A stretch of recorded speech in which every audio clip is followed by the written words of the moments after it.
want to make sure order. Okay.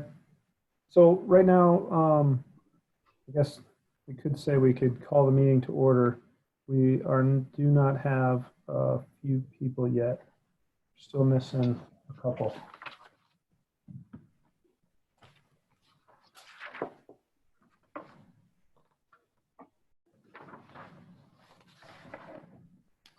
I think we have enough, Corey. Yeah, we have All right. 5. 3, 4, All right. 6. Corbett's here. Yeah. Okay. So let's call the meeting to order. Start with roll call. And so we have, let me just go down the list.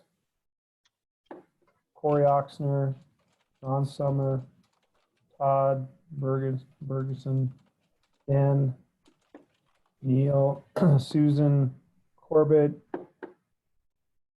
and then we also have Leslie, town staff, Neil, town board, and Scott Belonger.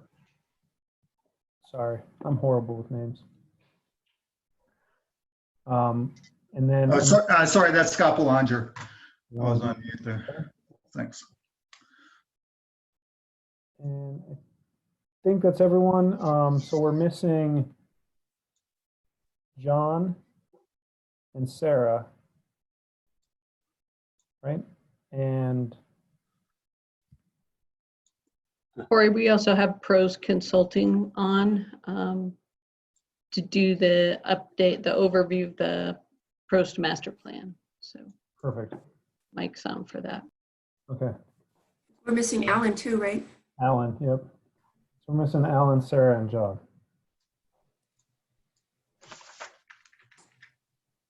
And I've heard from John that he was not going to make it. I haven't heard from Alan or Sarah. Of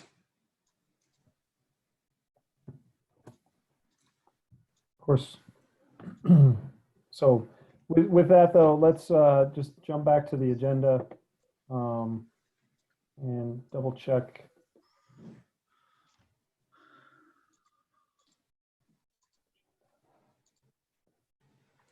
Here, I'll share my screen just so that we're all good on the same page.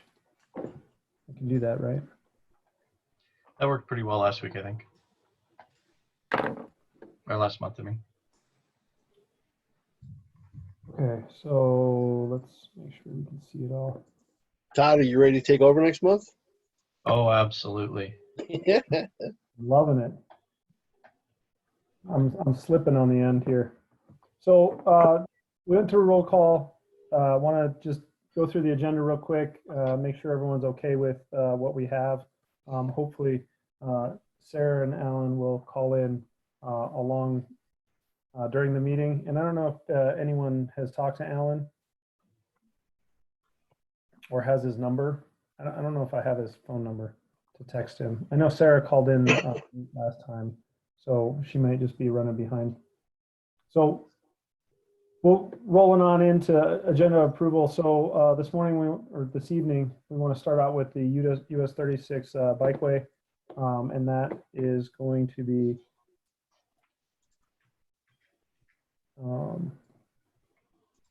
that'll be first, and we'll have Scott go over that for us.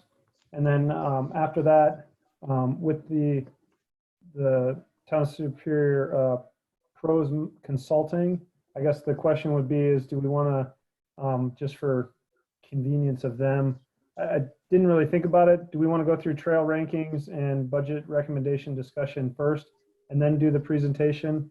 Or can we move that up because of timing and everything, just to be able to allow them to present to us and ask questions right away?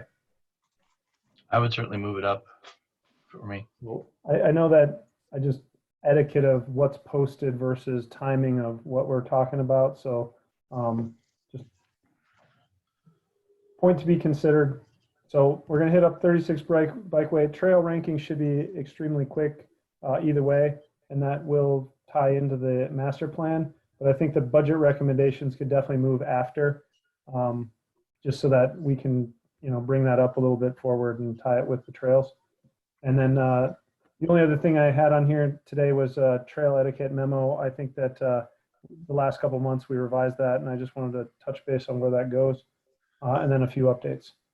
So was there any other pieces that you wanted to talk about, Todd or anyone else on the committee? I think it looks pretty good. Okay, with that, is there any objections? No, So let's, horrible. All those in favor? Aye. I, Aye. Aye. Opposed? Okay, we'll move forward with this. My parliamentary procedures are very bad, Todd. You got to work on that for. It might be easier to ask who's not in favor. All right. So moving on, I think I will stop sharing and then we'll let Todd start with the US 36 Bikeway Trail. Am I doing that or is Scott? I thought Sorry, Scott. that's what you meant, right? Okay. Yeah. All right, so I'm going to share my screen here.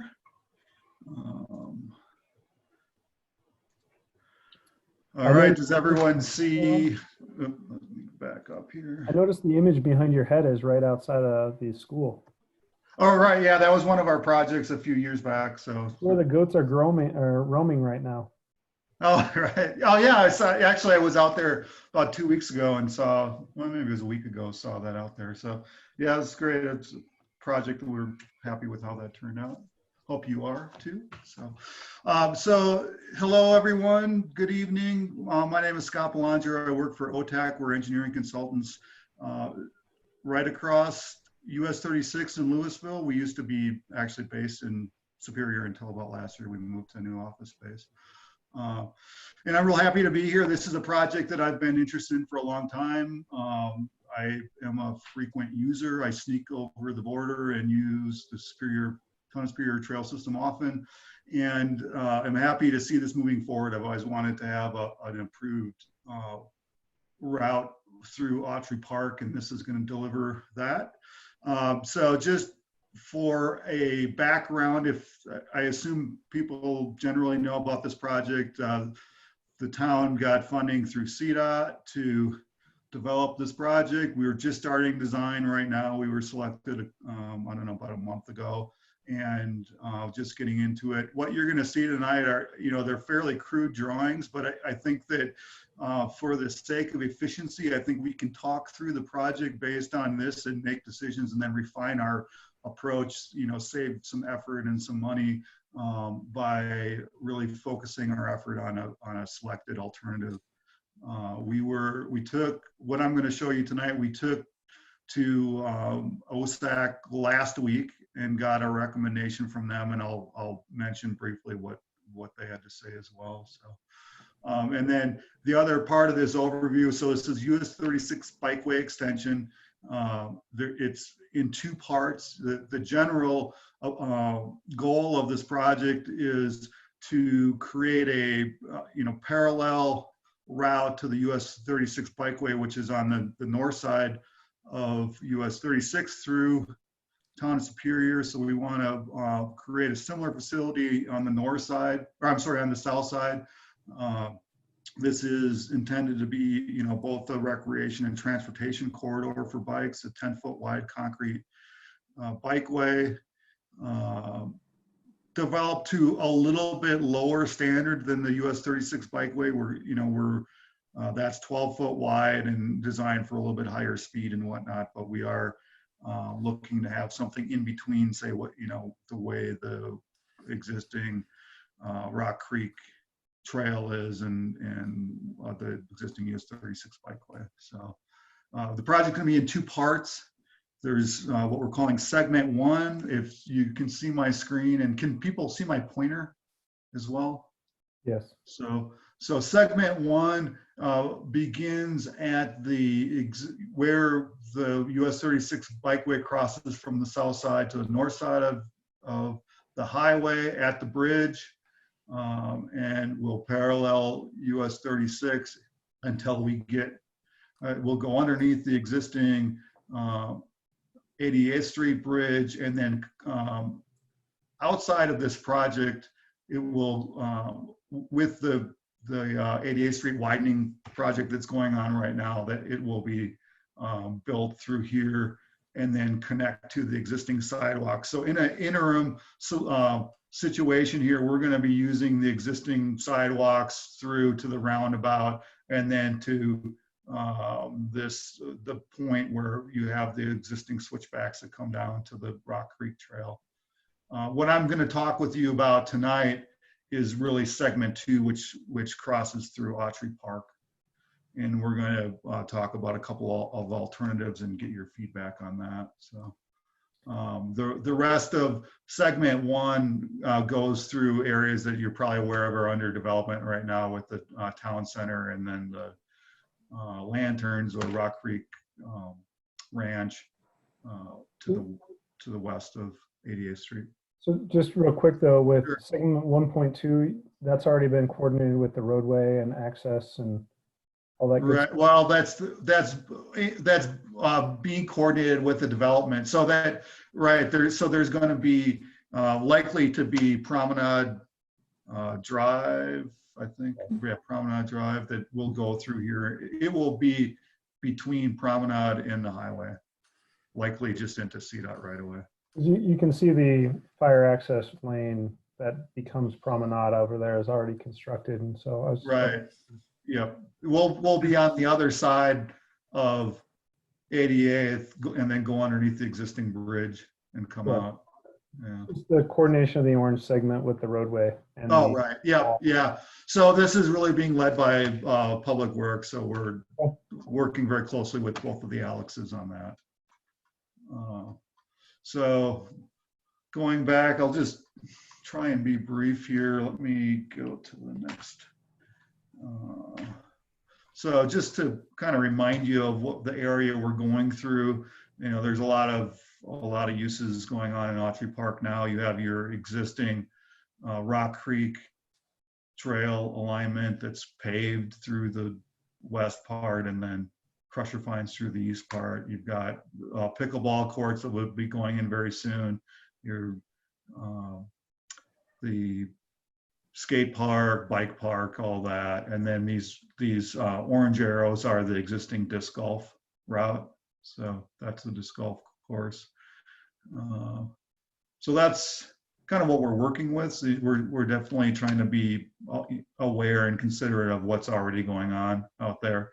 And then this line that you can see here, that's the boundary going into Broomfield. So we will be, we're hoping to do some improvements across the border into Broomfield, and I'll talk about that in a second. So I will show you the 2 alternatives that we've been looking at, and then talk about a third one that came, or variation, I guess, that came out of the meeting last week with the OSAC meeting. So the first alternate A that we presented picks up on, from the existing concrete Rock Creek Trail, goes in between the bike park and the skate park, connects in through around the future pickleball courts, and then follows the low alignment. So if you're familiar with this area, this is approximately following the route that's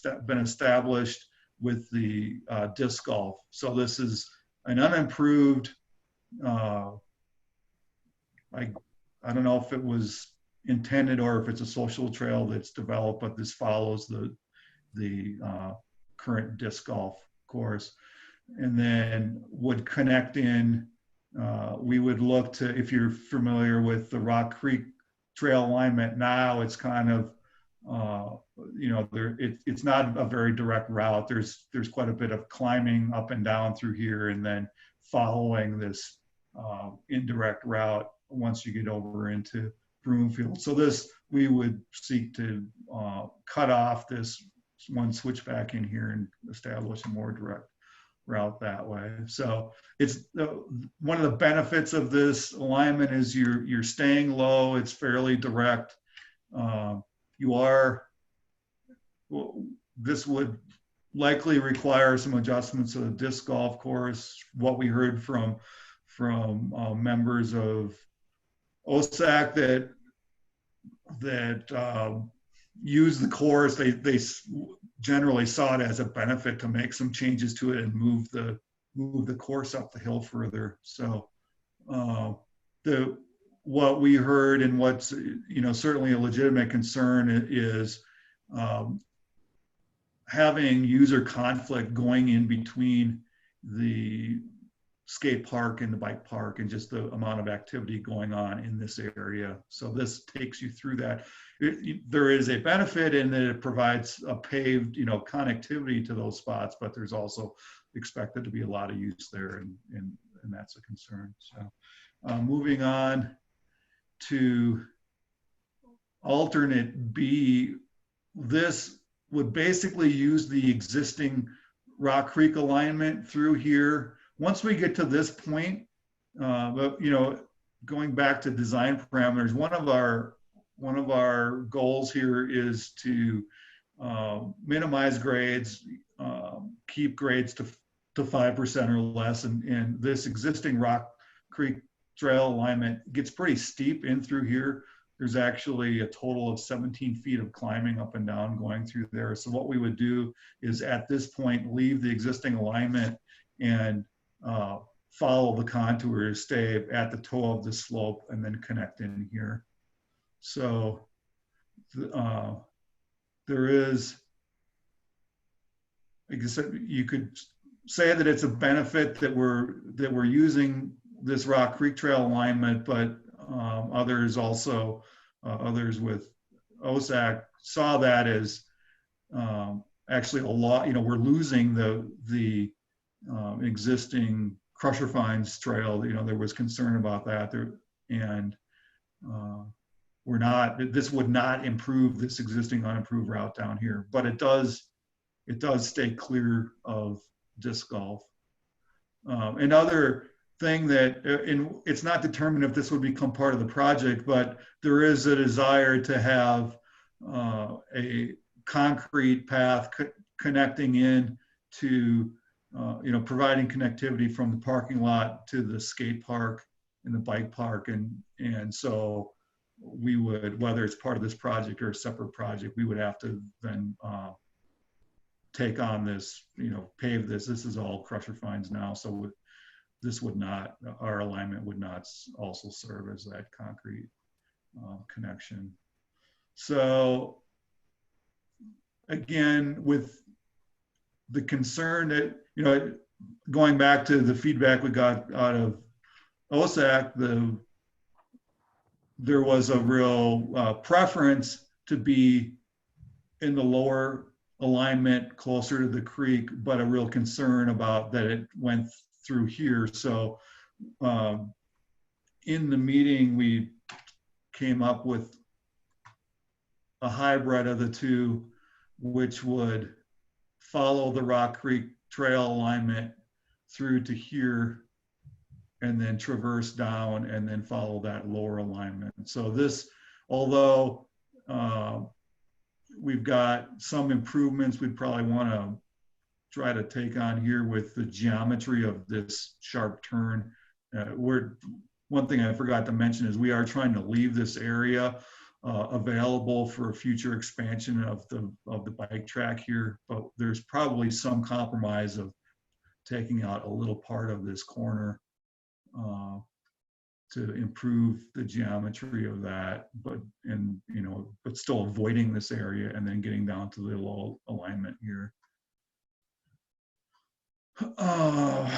And that's pretty much a summary of the three alternatives. So we establish this as alternative C. This too, it doesn't establish the concrete surface to provide connectivity to the skate park and pickleball, but that could be done separately. And what we actually talked about is that we only wanted to provide concrete up to the entrance into the skate park, and we'd leave this as Crusher Finds so that commuter traffic and, higher speed traffic, people that are on bikes trying to get through this area would stay on the concrete route going through here rather than taking this other route. So I think that's the basics. I don't know, Leslie, if you have anything else that you'd like to add, and we certainly can answer whatever questions you might have. I think you covered it all. Thank you. Sure.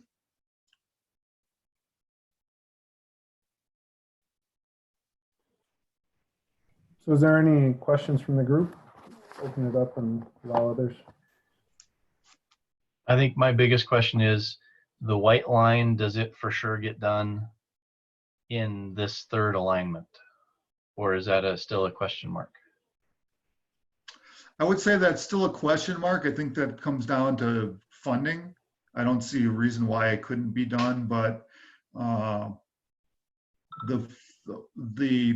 CDOT funding was, to provide this primary route to connect back into US 36 bikeway over here. So I don't know how, I think that it'd be a matter of having overmatch funds to do that, and where the town sits on the overall budget. It certainly can be done. It's just a matter of, money, really.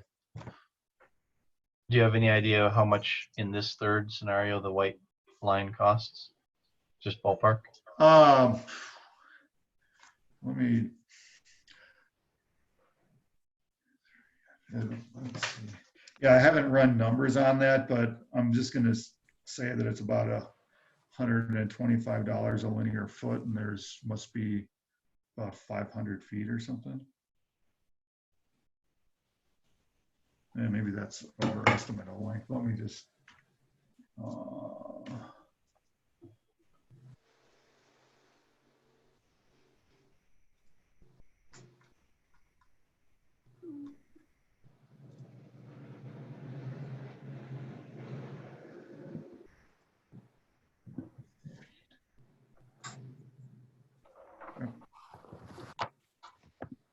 Yeah, that's probably about right. Actually, if we were, that would probably be 8 feet. It's going to be around $50,000 a piece, a ballpark number, Okay, thanks. 45 to 60,000 would be my guess. Does anyone else have any other questions? Yes, I have a question, Scott. Did you say that OSAC did weigh in on their opinions on this? Yeah, so so they ultimately recommended this alternate C, which we basically established during the meeting. We just came to them with alternate A and B, and in an effort to both address the concern about going through this and providing the preference of staying low through here, that was a logical compromise or hybrid between the two. So that was what they recommended, unanimously recommended.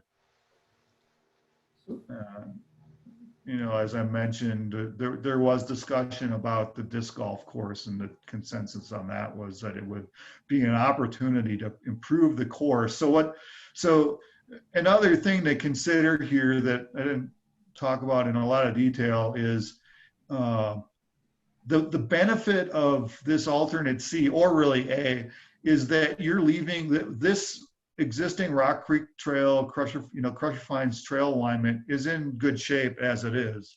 So you're going to retain that at the same time you're improving what is really in very poor shape. There's a lot of drainage problems out there. If you ever go out there after rain, it's pretty muddy. I think we can really address that just by paving it and doing some minor grading to improve drainage through there. So you'll get a much improved route through here, and you'll retain your existing Crusher Fines route. Plus, there is some people that are interested in having more climbing.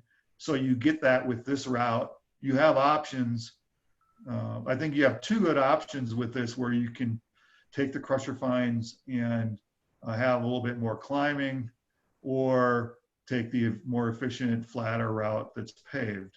Whereas with this, you're basically, you have that alignment, similar alignment to what you have now. You've just converted crusher fines to concrete, but you're not touching this mud, the unimproved route down below. So can I ask a couple basic questions then?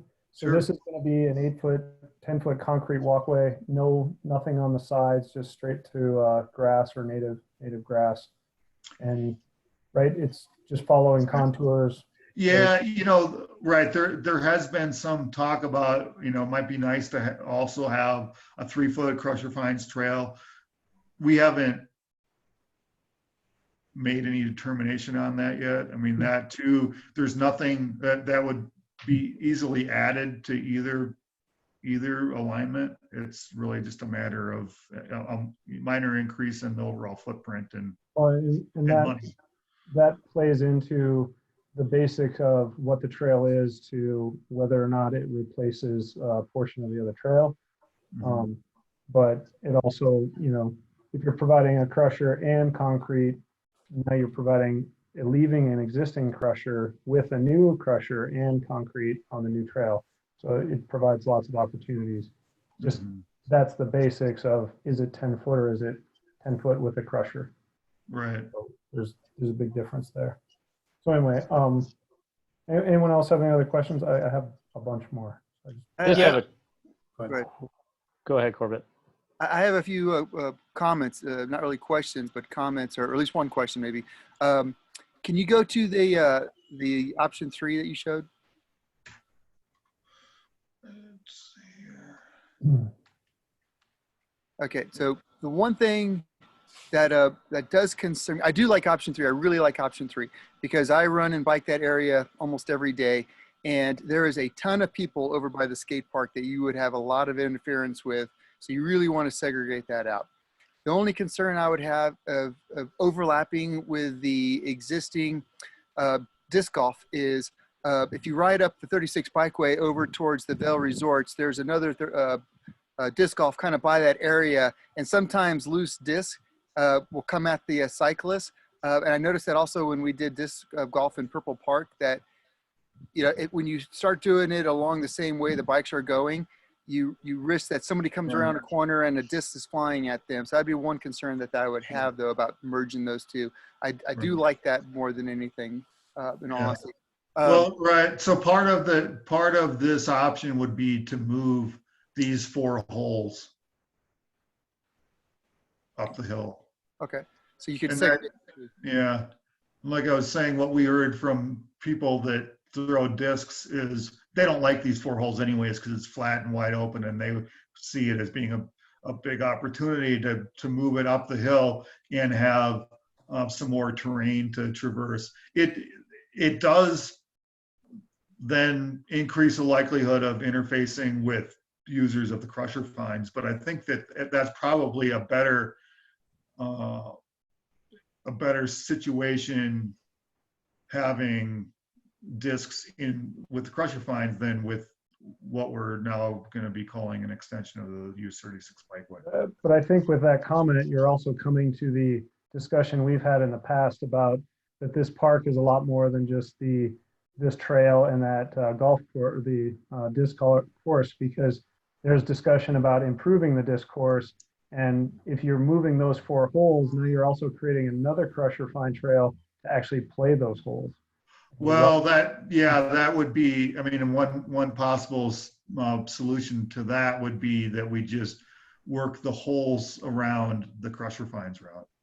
Right. And then there's also, we've had lots of discussions as the PROSTAC committee about, the thing that people are lacking here is trees and obstacles with that course. And how does that all play into this trail? And I think, with this, there is a great opportunity to move this and make a lot of improvements. But if you're putting in the trail, those 4 holes got to move right away. Otherwise, somebody's going to get hit with a disc. Right. Agreed. So anyway, sorry, keep going. I got more. Okay, another comment. I believe So if where you have the white line over by the skate park where that was requested to be concrete, and you said that the end of that, the south end of that white line towards where the existing concrete is, you said that would stay crusher fine. I believe that's already been converted to concrete, if I'm not mistaken. The concrete is here. Okay, so that area, the area between the skate park and the bike park has not been converted already? That has not been converted. Okay. That's what this proposal was hoping, we were hoping would cover, because we've talked about this in the last, I think it was a year or two ago, we made a recommendation that they put in concrete right after the skate park got created from the.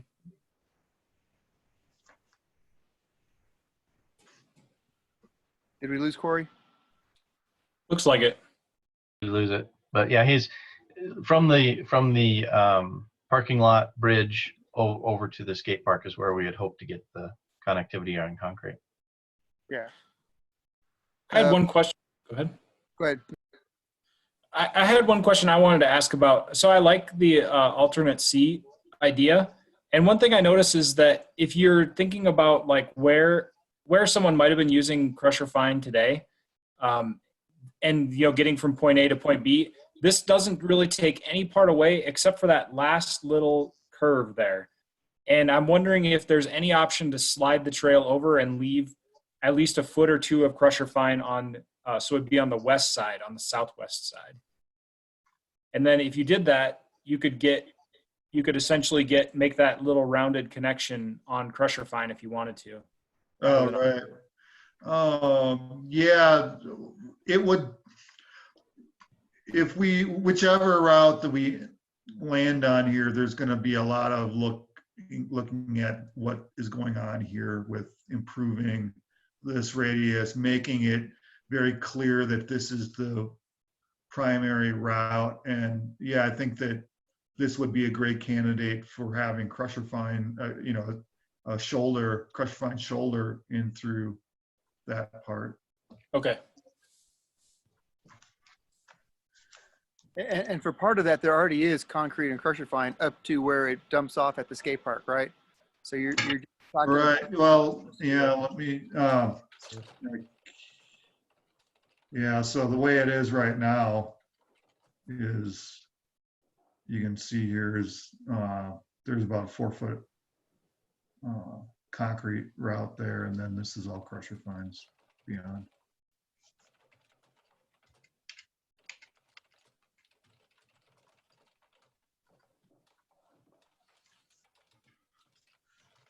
And that's all I had. Thanks. Just a quick question, and Scott, I don't know if you have an answer to it, or maybe Leslie does. And I appreciate scenarios 2 and 3, because I think the concern I had on scenario 1 when I first saw it is all the conflicts between the parking lot and the new pickleball court. We're already getting complaints about people zipping through on the existing bike paths within town and not alerting all the pedestrians. And obviously, what's in white right now is going to be a high pedestrian zone. So 2 and 3 are definitely a benefit there. But just a question with respect to the pickleball court, how tall are the fences? I should know this. I don't have the drawings in front of me. Yeah. We're not going to have pickleball balls flying out into the bikeway, are we? I would think it would be pretty unusual, and if they did, they would probably fly over the trail. I don't know offhand. I have those plans. That's another project that our office designed, but I wasn't involved in that, and I'm not a pickleball expert, but I'm guessing that those things. I think they're 10 foot. Oh, Okay. all right. That's non-problem. Okay, thanks. Yeah.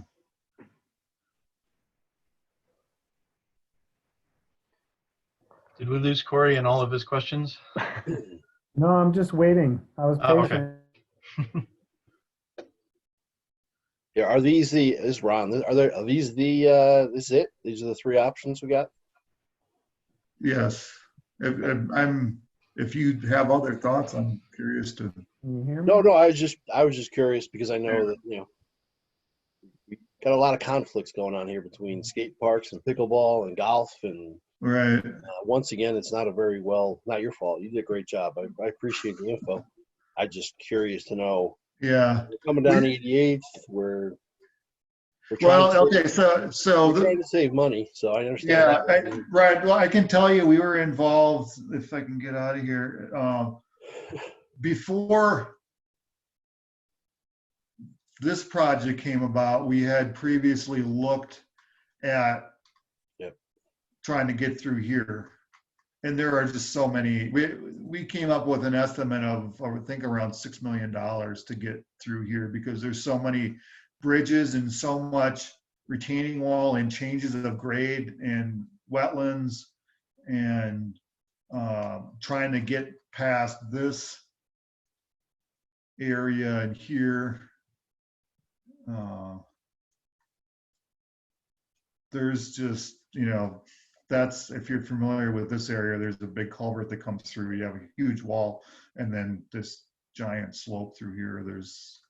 That's just one of, many obstacles that we found in doing that. That was the original hope, is that we were gonna just stay out along here and connect in. Yeah, they need to do that when they expanded 36. That was a mistake. Right. So, and I understand this is the option, but it's just there's just so much going on in that area. You're limiting what you can do with the skate park now. You're limiting how many pickleball courts you can put in there now. And there's going to be some pretty fast bikes, I would assume, at some point going through there. So Yeah. There's just no, we looked at, is there a way to bridge over here or come through and come with a new bridge here? There's just so much grade through all this area. And I guess the other way that, I know we're calling this the US 36 bikeway extension, but I see this, again, as someone that's used this area a lot, I see it more as an improvement to the Rock Creek Trail alignment. And there's plans, Broomfield has plans to extend a trail line, the Rock Creek Trail, through here and connect into this underpass, and then I think some beyond there too. So there's going to be more. There's going to come a day where, just the Rock Creek Trail alignment in itself will become something more of a route for people to use. I don't know if a lot of people, well, you tell me, you know more than I do about it, but do people even see the Rock Creek Trail as a through route? It's got so many weird corners and turns and different things. I don't know how much people see that right now as Interesting corners. a way to get around. But well, I would see this as what you put up here is a great access point for us for this town to get to the right. to the green. The problem is it's now part of it, so now you're adding a lot of traffic in there. That's my only concern. Right. Yeah. So, When you zoom down on it, we're really limited. We've got to get through. I don't know if there's another way to get through this spot right here to avoid any of this stuff. Scott, did you guys ever look at just, augmenting Honey Creek Drive? I know it's kind of steep at the outside, but Yeah, right. Not really. I mean, I looked down it and didn't see that.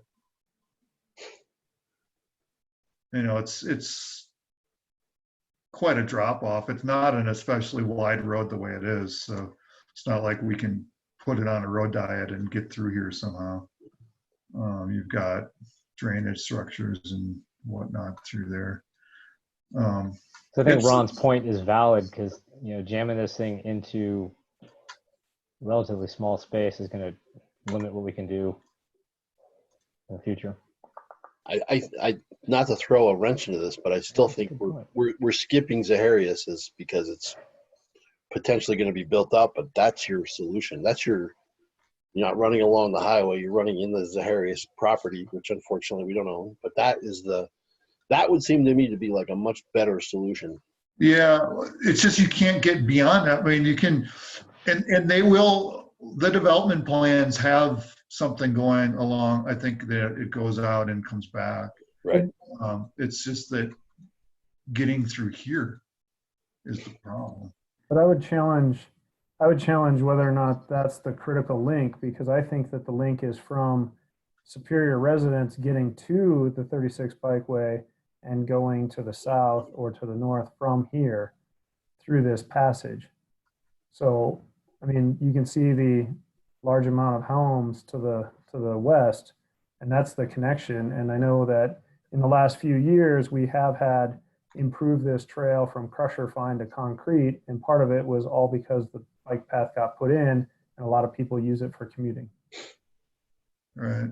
So if the Corey, I would say I'm in favor. This is a great idea, putting something in here to get connection. I'm just worried that you're going to have too much. right. So, and sometimes you got to take the good with the bad just to make it happen. I understand that. So, I guess another way to look at it is you have the funding for this now. I don't think you've got funding to do a lot more than what we're already planning to do. And I think this is a valuable connection. It doesn't prevent you from at some point in the future looking at something else, that if you can come up with a few more $1 million to try and build your way through this area. That was, we still don't have funding for segment 3 to connect 1 and 2. So, but you're absolutely right. and that's how this started. And basically, as I understand it, Alex Ernello just realized there's no way CDOT is going to, we're not going to get a grant for $6 million to get through here. And let's get through here somehow. You know, $1.5 million, or I think that the funding from CDOT is about $1 million, and that was what it looked like was going to be available on this grant round. Just a couple comments to Ron and what he was saying is, so I see this as beneficial because it not only allows Superior residents easier access to the 36 Bikeway, but it allows people on the 36 Bikeway to stop off into Superior. It's a give and take, right? I don't really see it as being a conflict because right now I'm on the trails. I'm in this area a lot right now, and I've always been in this area a lot. And I really haven't seen the traffic through this area increase like I've seen it increase in all the other trails around. On the 36 Bikeway, the traffic has easily tripled. On every other area, it's easily tripled. In this area, I have hardly seen anybody except for the occasional somebody walking their dog or playing the golf, except for the people who are hanging around the skate park itself. So that would be the biggest worry for me, is to avoid that skate park area. And I could see pickleball being something similar with all the parking lot there that Neil was talking about. So any kind of that deconflict, but I really don't see this as being that big of an issue because right now we're seeing the heaviest trail usage we've ever seen since I've been here. And this one area is still getting hardly any use compared to everything else.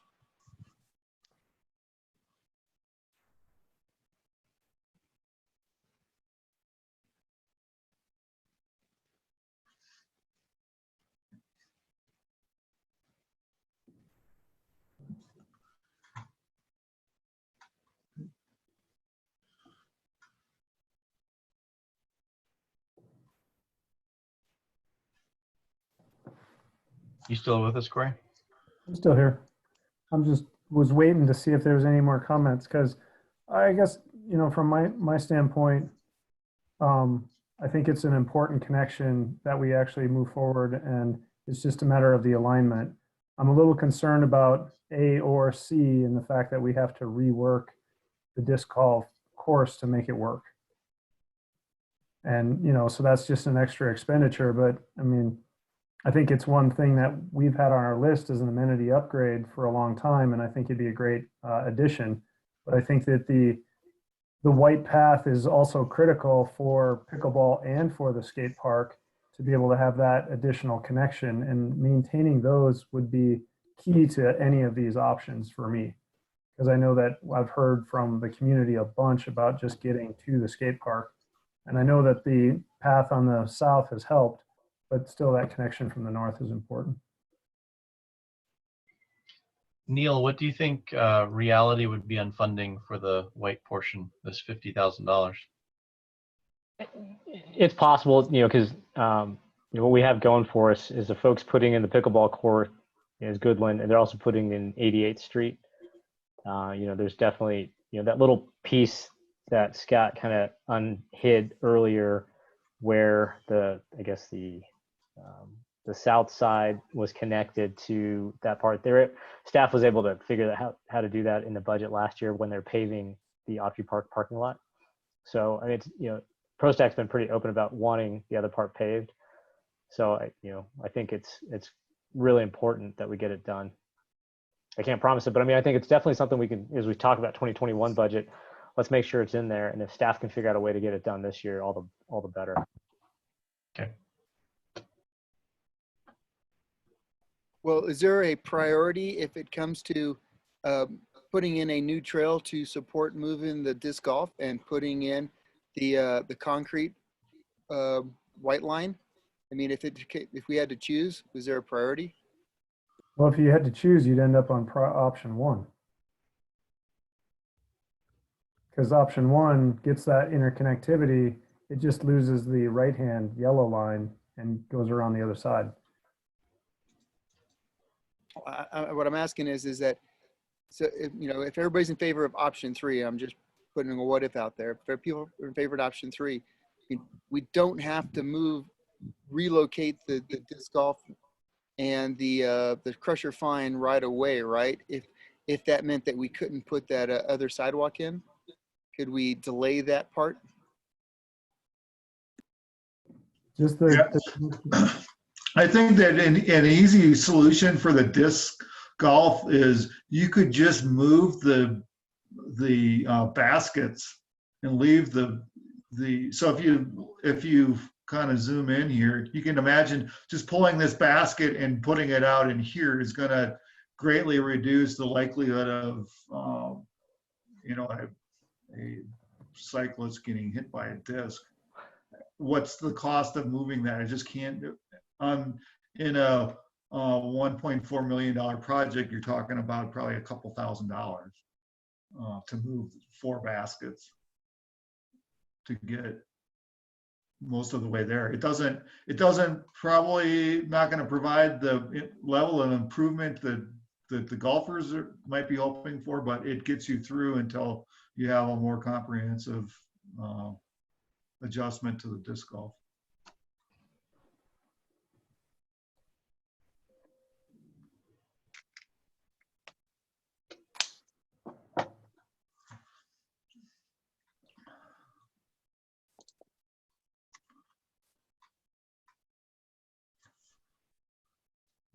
With regard to that white line on option number 3, can you put that back up, Scott?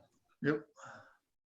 The left-hand part of that from the bridge down to the skate park, if all we had was the right-hand portion that connected to the new path to the parking lot, that would give people a way to get to the skate park around the other way. It would leave that area open with just a crusher fine path, so that if we wanted to add more pickleball or whatever towards that stream, we could add expand the bike park up sort of just towards the left side of the pickleball if there's desire that way. I don't know if that's an option or a good thing or not, but it seems like maybe not having that concrete path on that side opens up opportunity to expand in there more than we would have if it was in that way. Yeah. Yeah, I don't know if there's a strong preference to enter the skate park from this side versus. Well, I guess that's the way it is now. Is that, I mean, obviously the concrete was only brought to this point, so it must be considered a good spot to enter. Well, it ties you into the asphalt and gets you there. Yeah.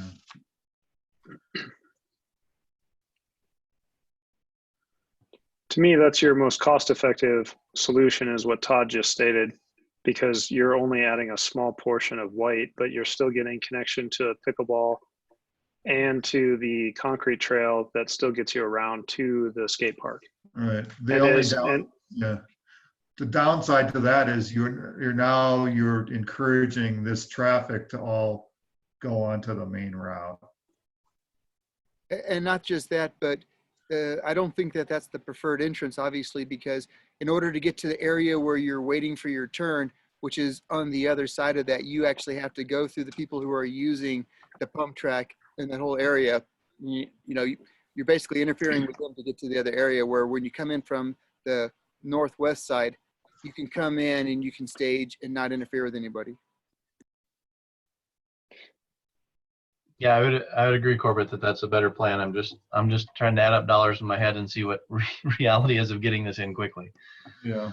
Yeah, at this point, we're so early in the project, we haven't looked at the cost of anything yet. So, I think that what we're talking about here with the white lines is probably 5% of the project cost.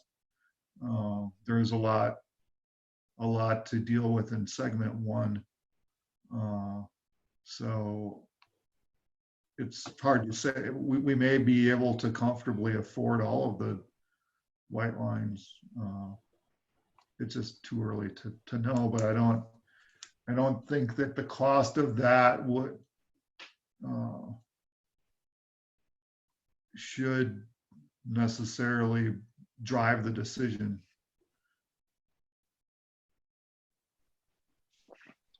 I guess for me, it comes down to either way, whether you're doing the white line or the yellow line. I think that we're closing ourselves in with where the pickleball court has been placed. The skate park and bike park can only be expanded so much, and the connectivity to it should be off of that white line on the northwest side. So, whichever financial one works. To me, also, if you go with option 1 versus option 3, or A versus C, whichever letters we're using, on option 1, you're maintaining the full amount of the crusher fine that's there, and I continue to think about the entire Coal Creek corridor that goes from Colton Circle all the way through.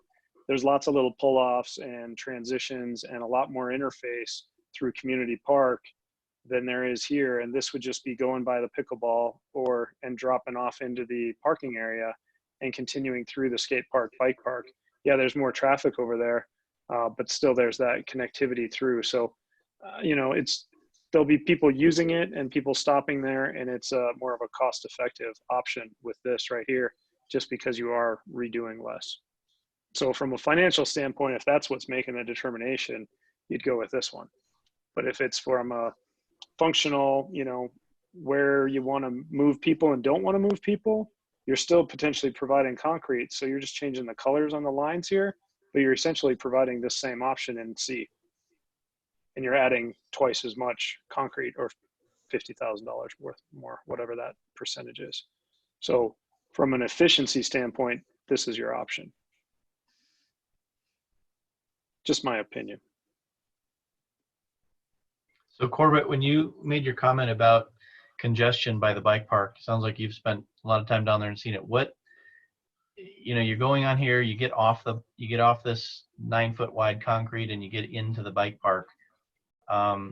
If there was to be more bikes zipping by there, do you think people would sort of congregate more into the bike park itself, or do you think it would just be a insurmountable too many people in the same place problem? During the time, I'll say this way, during the time when the bike park was supposed to be shut down, I was still seeing 20 to 30 people gathered in that area at any given time. Now that it's opened back up, it's easily 20 to 30 and higher than those numbers. So they really can't, get that much closer together and still have some kind of, and I'm not talking COVID, just kind of at any personal space at all. Folks are going to spill over onto that area that's, where that sidewalk would be. They're going to. Unless we put a shade structure. You're not going to get one big enough for all those folks. No, but I'm just saying that that's one thing that would be really nice at the skate park, and we have one at the bike park. And if you put a shade structure further to the north and to the east around there, you'd draw more crowding or congregating at a different location than at the, you know, through area between the two. So it's all a matter of how you design it to get the people to accumulate in certain areas. Yeah, I guess my point is though that if you do the shade structure that we have kind of at the bike park there and the dog park Oh, I there, know. you're only going to get a Small. handful of folks. If you get a giant pavilion one, yeah, you're likely to definitely make an impact. But if it's just a regular one, 4 folks is not really going to make a big difference. But I will say there is a needed shade structure there because people are starting to bring their own shade structures. If you guys seen it, a lot of people are bringing their own pop-ups in that area to provide shade. So, I mean, the skate park basically has stated that it's successful and there's a lot of people there. And I think that that's why one of the key things should be, how do we get people to it on a path that's appropriate? Because even that path that's there in green today on this diagram needs updating, similar to the rest of it along the golf course or the Frisbee golf. Yeah, and you'll see how I've got this line bowed out a little bit from the existing. There's going to be a Mile High Flood District project to stabilize the banks through here. So it's going to be laid back, and this one way or the other, this is existing trail is going to have to be moved out a little bit to make room for that, just so you're aware of that.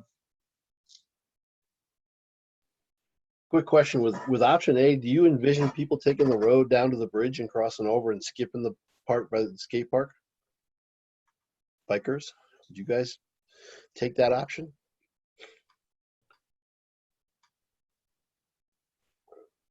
Because No. it seems to me A is the cheapest and best and fastest option, but unfortunately you got a pickleball course sitting right in the middle, and that's kind of messing it all up. So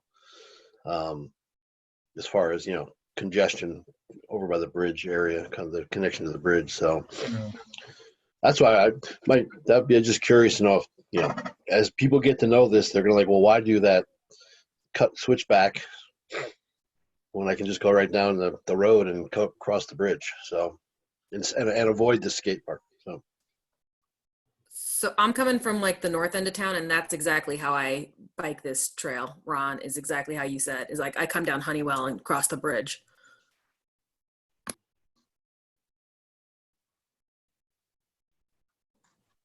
Yeah, one other thing, so we're going to be moving from an 8-foot sidewalk to a 10-foot sidewalk or 10-foot concrete too, right? Right. So in terms of any kind of comparing congestion in any other place in Rock Creek, we'll have an extra 2 feet of concrete to alleviate some of that, right?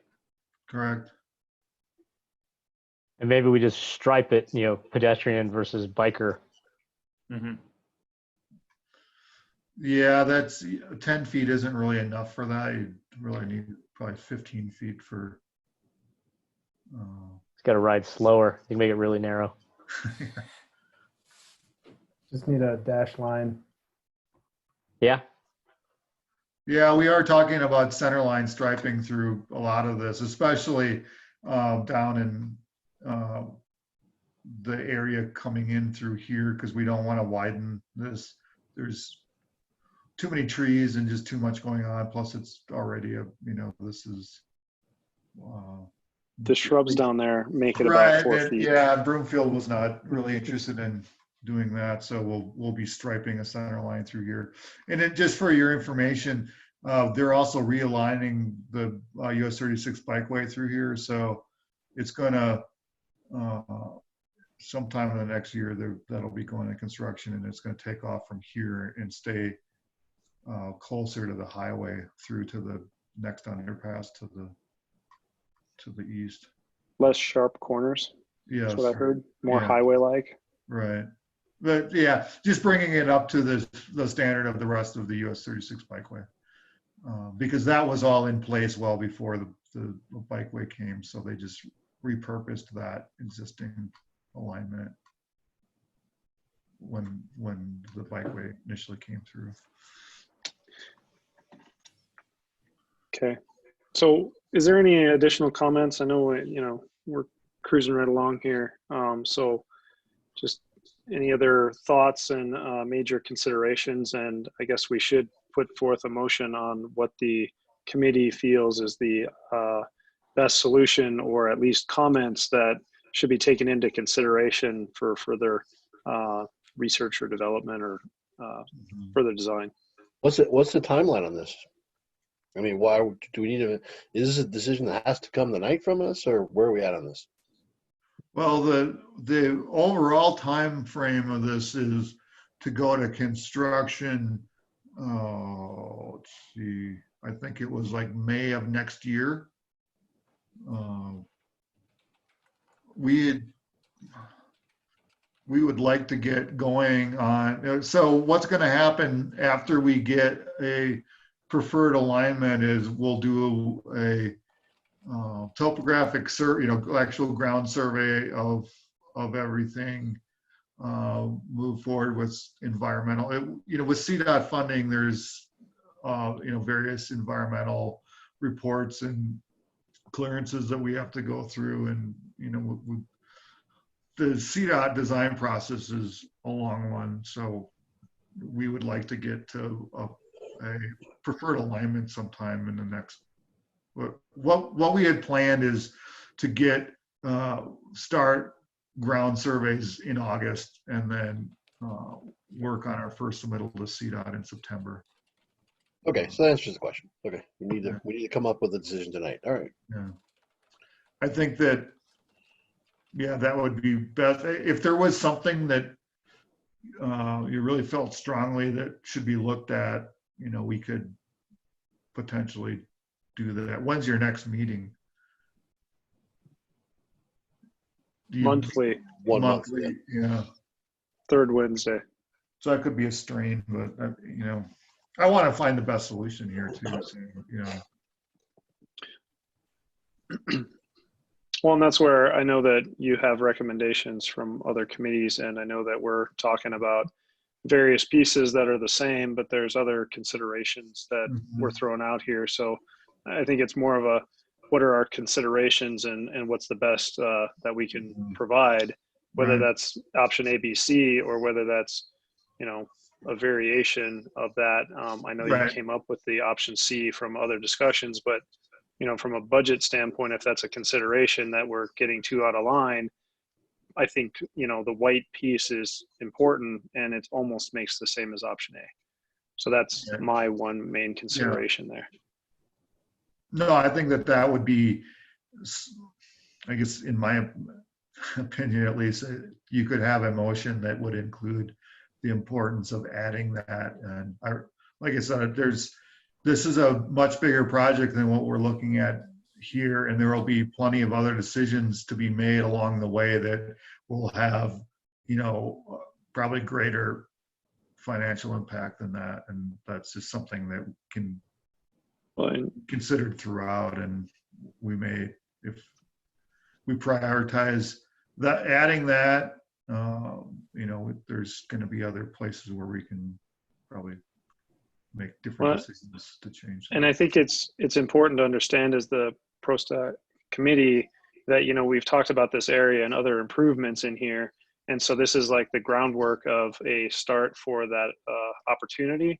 And I think the green line that we have shown, and it's kind of the same in all three option A and C on the eastern half, it allows for the future flexibility of the further development of all the potential Frisbee golf and other opportunities on that kind of southeast side. And it's really just the connectivity around the skate park, bike park, and pickleball, which we've talked about previously on how we wanted to make sure pickleball was far enough away to expand the bike park. And there's still opportunity there. And just connectivity, I think, is the last piece of where this line really lands. But it establishes the baseline for future amenities in here. Yes.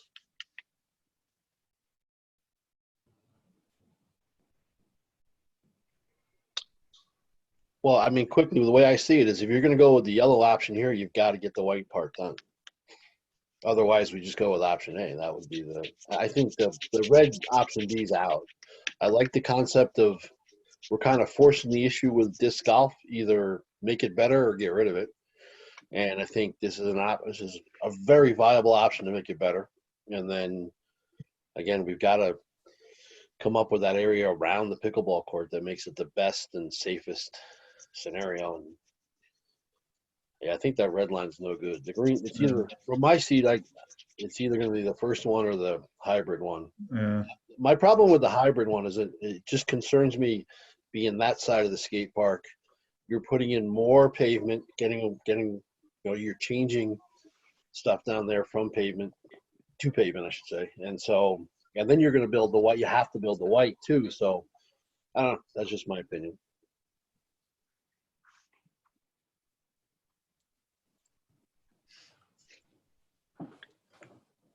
All right. So do we have any motion that anyone would like to make of a recommendation?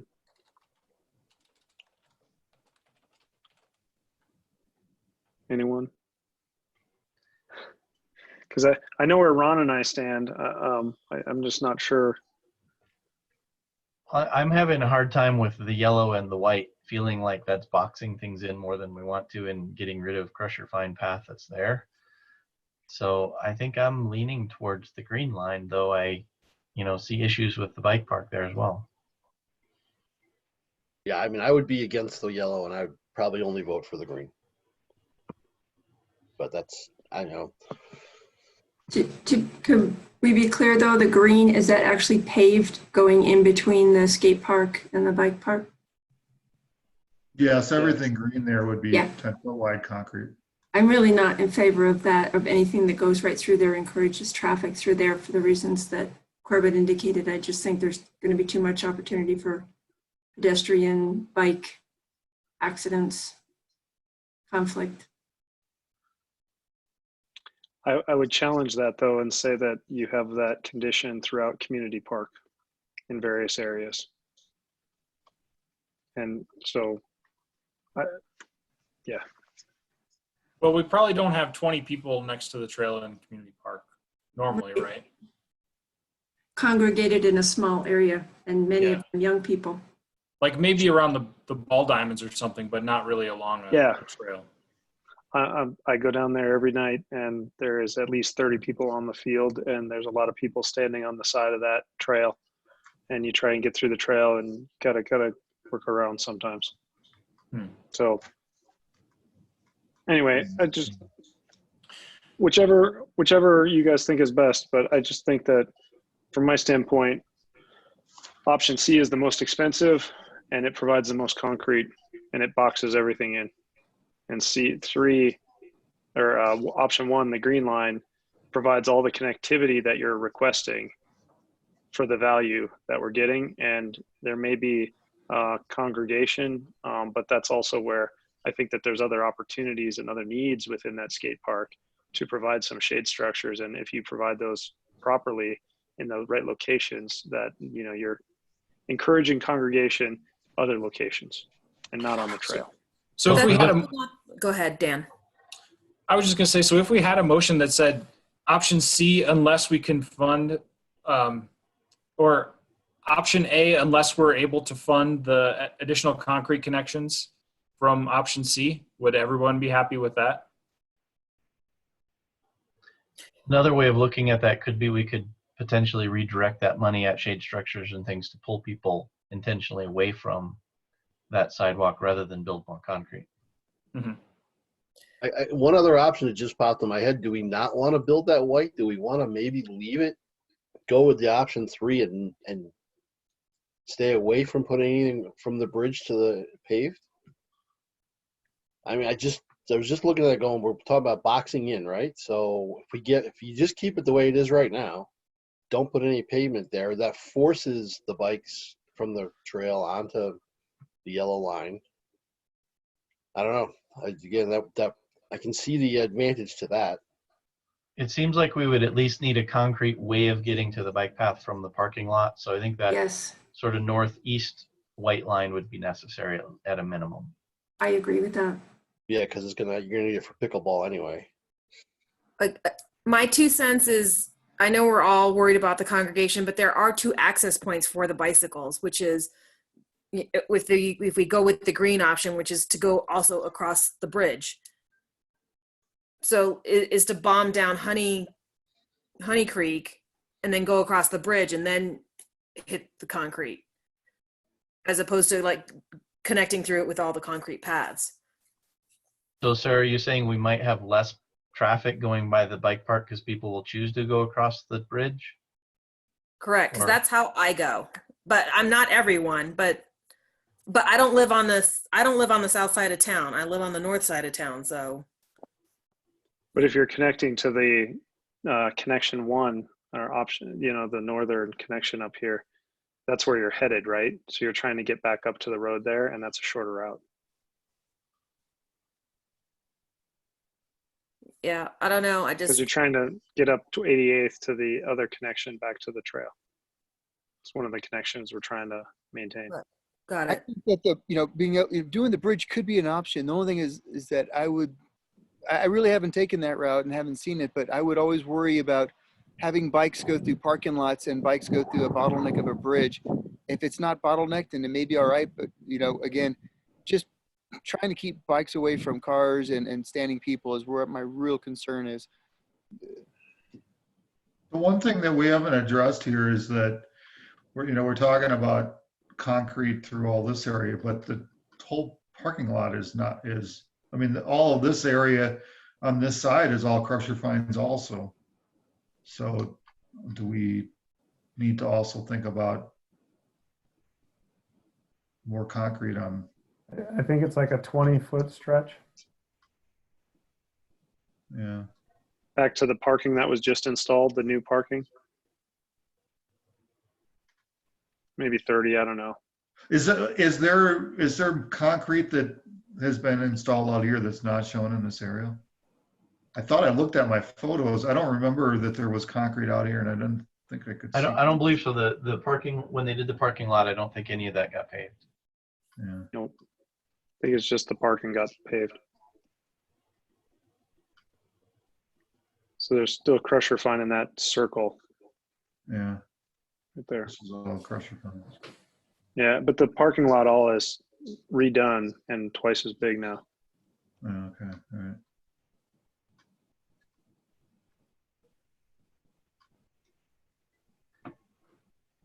Well, are we ready to collectively put some stakes in the ground on this, or not yet?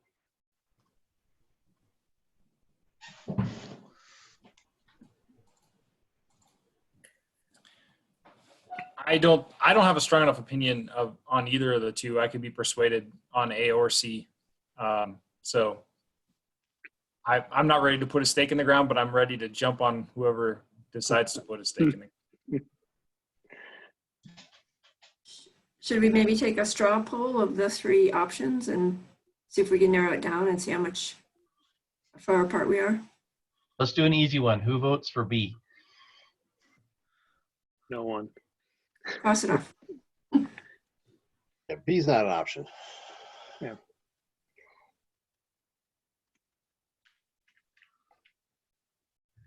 So who's for A then? I'm for A, but again, just like Dan, I'm like, I don't like either one of those options, but it's better than B. Yeah, I think I would lean towards A or 1, whatever it's called, with what Scott just brought up of probably trying to add that little 20-30 foot section on the north side of the bridge so that could be a path to the road. To the road as well. I could be persuaded to A as long as we had language in there that talked about trying to add safety features like shade structures to segregate the congregation of folks from the bikers. If we could have language in there that talks about that, addresses that, I could be comfortable with A. I'd just be really concerned if we didn't include that. Well, let's say, Corbett, that we had this theoretical $50,000 that we'd have to spend on concrete, and we could put that towards augmenting the bike park to pull people away and use it towards a new good thing rather than just paving more stuff. it seems like that might be a better expenditure. Like I said, I could be on board with A as long as we put some language in to address that. Because as well, because I could see, the pickleball's not in there yet, but I don't know, how much that would have people congregating in that area. Probably not as much, but I don't know. Like I said, as long as we put some language in the recommendation that says we strongly recommend that we give them an alternate area to congregate and provide shade or something to that effect, to segregate the bikers from people on the sidewalk. Well, we got budget recommendations we got to put in, so there's a perfect chance to try something like that in there. I have a But question, Scott. one more question for all you guys bikers out there and girls. Which one of those is a more interesting bike path for you, A or C? Let's just look at it from a recreational. Forget how many people are going to be on it. Forget the fact that they built pickleball and you're going to go through a skate park. Which is the better? I don't know. It's kind of hard to tell without actually riding it, but I don't know. You guys are down there all the time. I'm down there all the time with the dog park, and I would think I'm staying on the Crusher. You're staying on the Crusher, okay? But that's good because that I like going up and down those hills. Yeah, I'm Corey. I bike on the Crusher. It This depends. also needs to be a commuter route. But I'm a fat tire guy, not a thin tire guy. If I'm on my mountain bike, I'm on the Crusher for sure, going up and down the hills. If I'm on my road bike, I might take either way. If I'm on my tri bike, I am definitely on the sidewalk. But I'm going to take whichever path. In all honesty, I'm going to take whichever path it doesn't have any people there.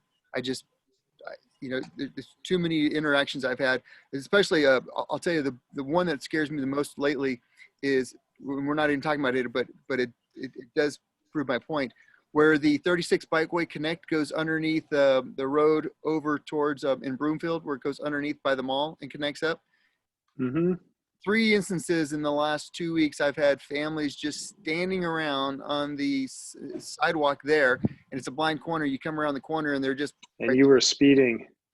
I was obeying the 15-mile-an-hour speed limit. I'll say it that way. But my point is that it's still, there's a lot of interactions between people and bikes, and I haven't had any instances recently, but I could see it coming. So the reason I'm on A is that the one thing I enjoy about Community Park is there's multiple types of trails, and a variety of trails is what's given. Option B takes away that variety, and option A and C have that variety, but option C even adds that much more concrete. So A provides variety and connectivity for the cheapest price, and interconnectivity for all the other amenities that are in the park. And that's what Community Park has, an interlink of all the concrete and all the other additional crusher fines and single track and, rope swings, all the wonderful stuff in Community Park. I have a question for Scott. Do you have a sense of how much distance there is physically between the entrance to the skate park there on the west side and then the place where the bike park really starts? Okay, well, I can measure it. So. Okay, so from where to where? The entrance to the skate park on, I'm sorry, it's the west side there, where people would be walking in to go. All right. Park. So to the. So the left side of that triangular skate park structure. So from this point, right, the entrance. Yeah, yeah. Okay, to the other end. The other side where people would normally enter the skate park, to bike park, sorry. Okay. I'm just trying to get a sense of how much space are we talking about potentially having interactions. Okay, so from here from there to there? No, from where people enter the skate park, up there at the left side of that triangle. Okay. They enter at, you can see my hand, right? They enter here, right? Right, but so is there any kind of barrier between, other than the entry point, is there any kind of barrier between Yeah, that? just keep zooming in right there. Because there's a fence on the left and then the concrete on the right, and you can see yeah, that right there. Oh, That okay, area. so that's what you're, I'm sorry. So it's from here to here. Yeah. Okay, 46.57 feet.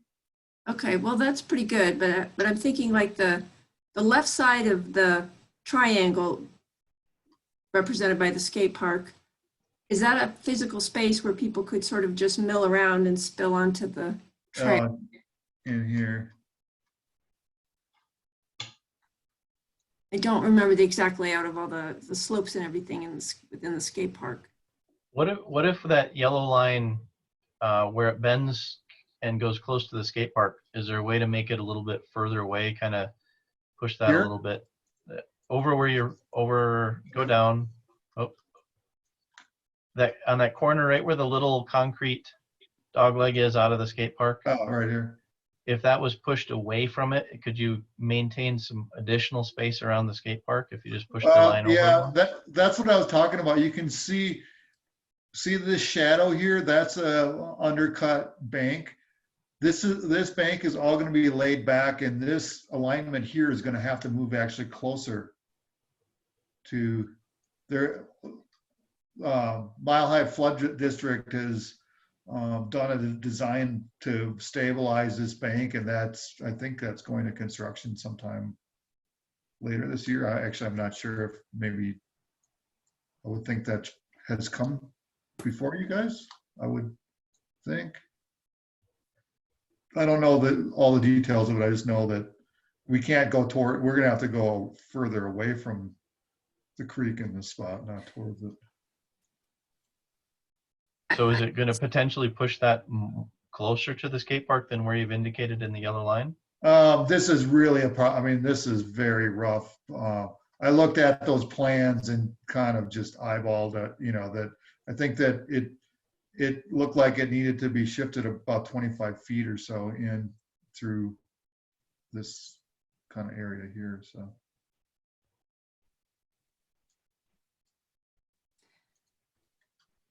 So just to wrap this up so we can keep going on with some of the other pieces. I know that there's a lot of pieces here. It seems like we're all agreeing on everything to the east and at least to the pickleball court, because option A and C are the same on that segment. Right. And that the only thing that's left is how much can we afford and what's the best alternate for getting around the public access through the skate park and around pickleball, whether that's the down option or the up option.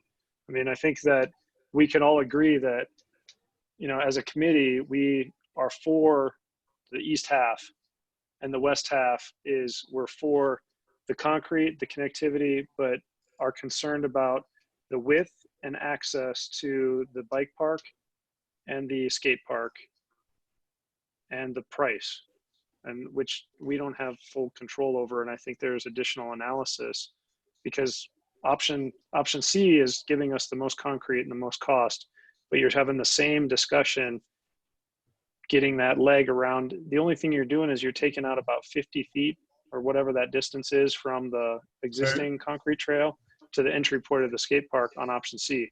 Right. And on option A, you're using that entire length. So I think we're talking the same thing.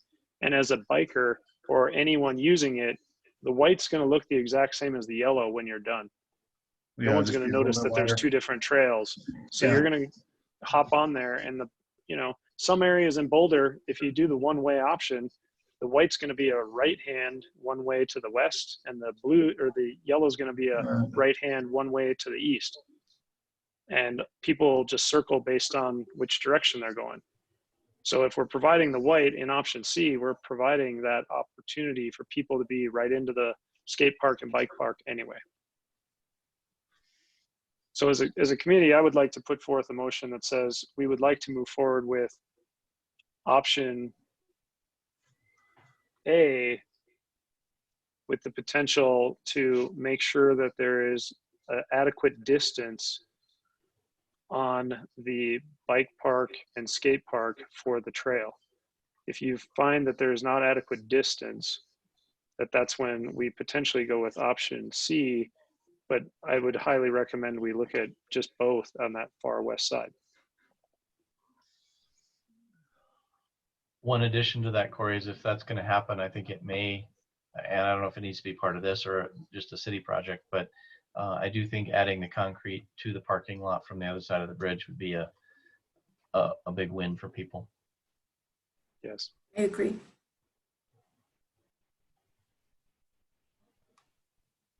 So with all that said, I mean, I don't know if that was necessarily a motion, but it was kind of a summation of what I've been hearing, that I think we're having the hardest part about just getting around this circle, and whether it's the skate park direction or east or west.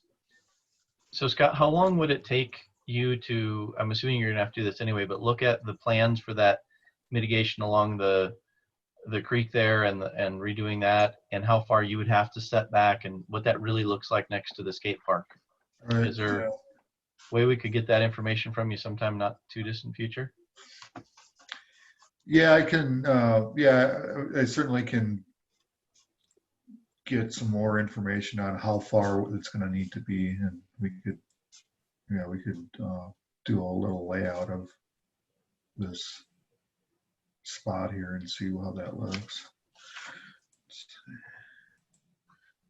Because when you said, 25 or 50 feet or something like that pushed back, all of a sudden that got kind of scary close to on top of the Yeah. skate park. Yeah.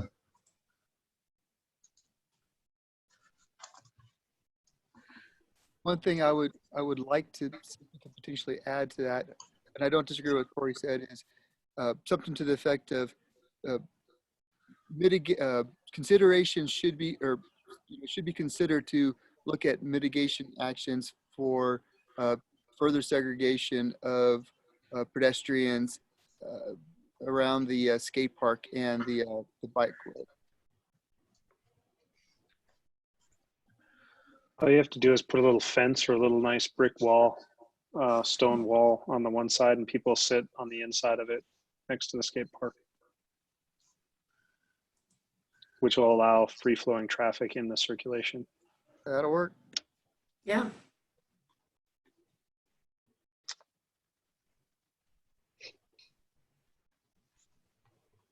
Yeah, I can go with what Corey said with a combination of what Corbett just added. I think if we can figure out a way to put a motion like that together, I could support that. Me too. As well. I'd be on board with that. So Dan, I know you're normally typing. So what's your thoughts? You're kind of. Like I said before, I could support either one. So yeah, I'm in favor of.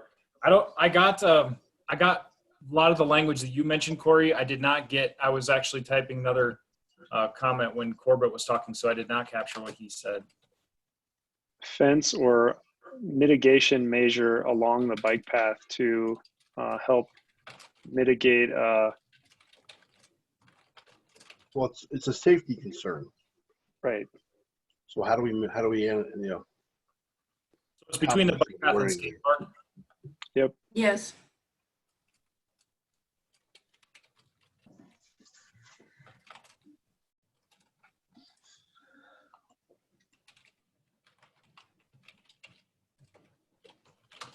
All right, here's what I have written down so far.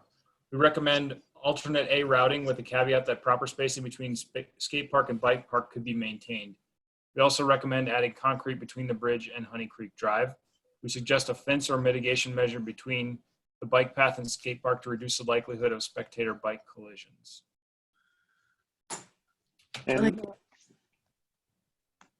is that concrete between Honey Creek or between the bridge and the parking area? Yeah, I'll put that parking area near Honey Creek Drive. Yeah.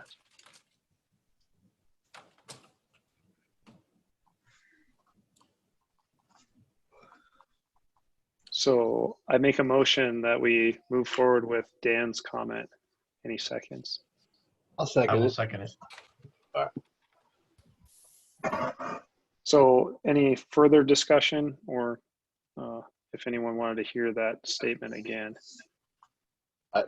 Just to make sure that we congregate the notes showing that we're in favor of keeping crusher fine working in a variety of places, as well as, that's what we like about it. That would be my only, and it wouldn't be part of the motion. It would just be in our comments. Yeah, I've mentioned that in one spot of the notes already. Okay, good that we're covered. That's all we need to make sure that's in there. Do we actually want to include crusher fine along this and try to do that, or not because there's crusher fine other places? I would say not, because it's other places. See, I say let's do it. We can always ask and get denied. True. So I think we got a motion and a second, right? So we just need to vote. Yes, I believe so. Yeah. So all those in favor, well, yeah, all those in favor say aye. Aye. Aye. Aye. Aye. All those opposed? I'll say that was a unanimous, not that I could pick everyone's voice out, but we'll say that was a unanimous. Yes. Well, no one said no, so it was. Well, you can also abstain, so just double checking. All right, so with that, I think that wraps up the Autry Park discussion. I think it was more than just trails. It was a lot about the entire park, which is good. So thank you, Scott. And with that, what is next on our agenda? So the PROST master plan update, I think, should go next. And do we have PROST consulting? Thank you, Scott, by the way. You're muted, Scott. No, I was gonna say thank you, everyone. That's great discussion, and like I said, happy to be part of this project. I'm very interested to see how this turns out. So thank you all. Thanks.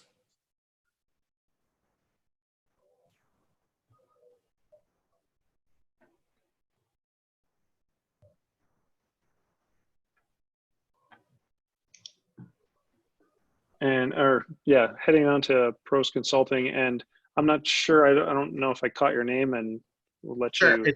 Sure, it's Mike Svets. I'm a principal with PROST Consulting. Okay.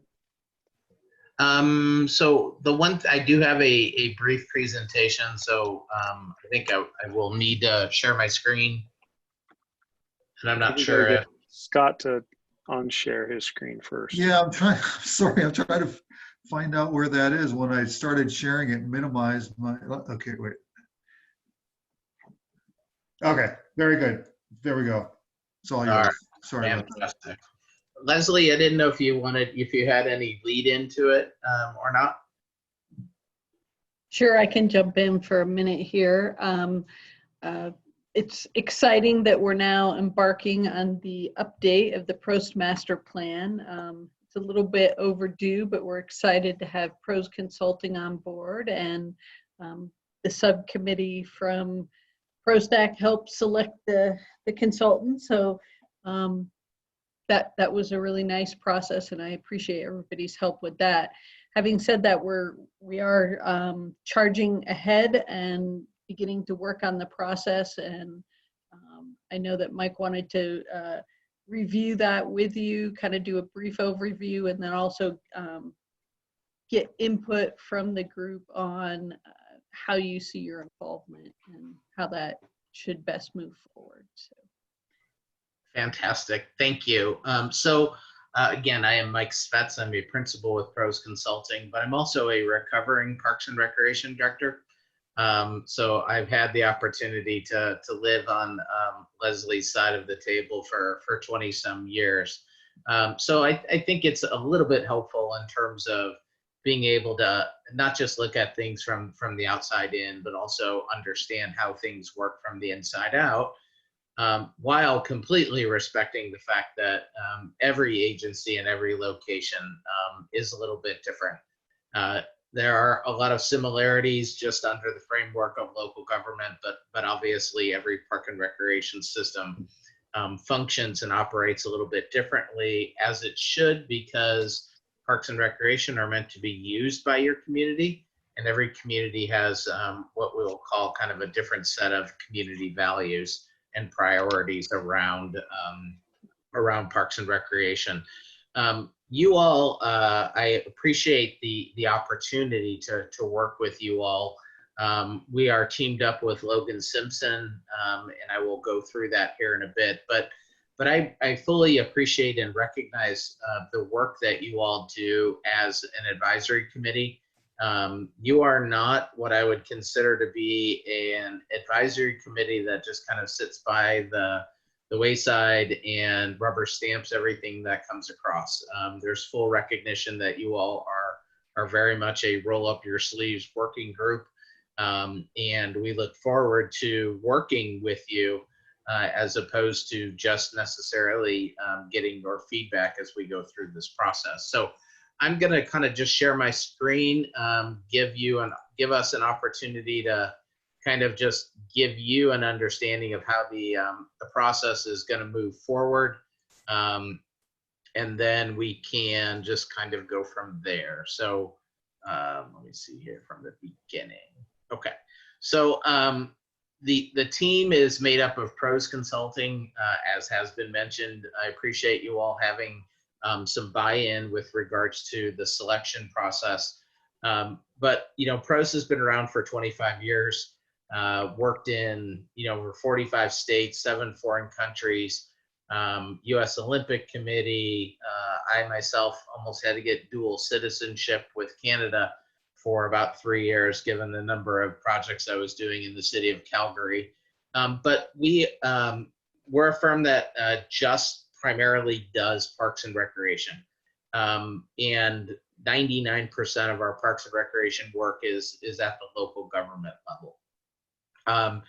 Our probably most recent relevant work experience, besides working with you all, we're currently working in Fort Collins on their Parks and Recreation Master Plan, and recently completed the Parks and Recreation Master Plan in Durango.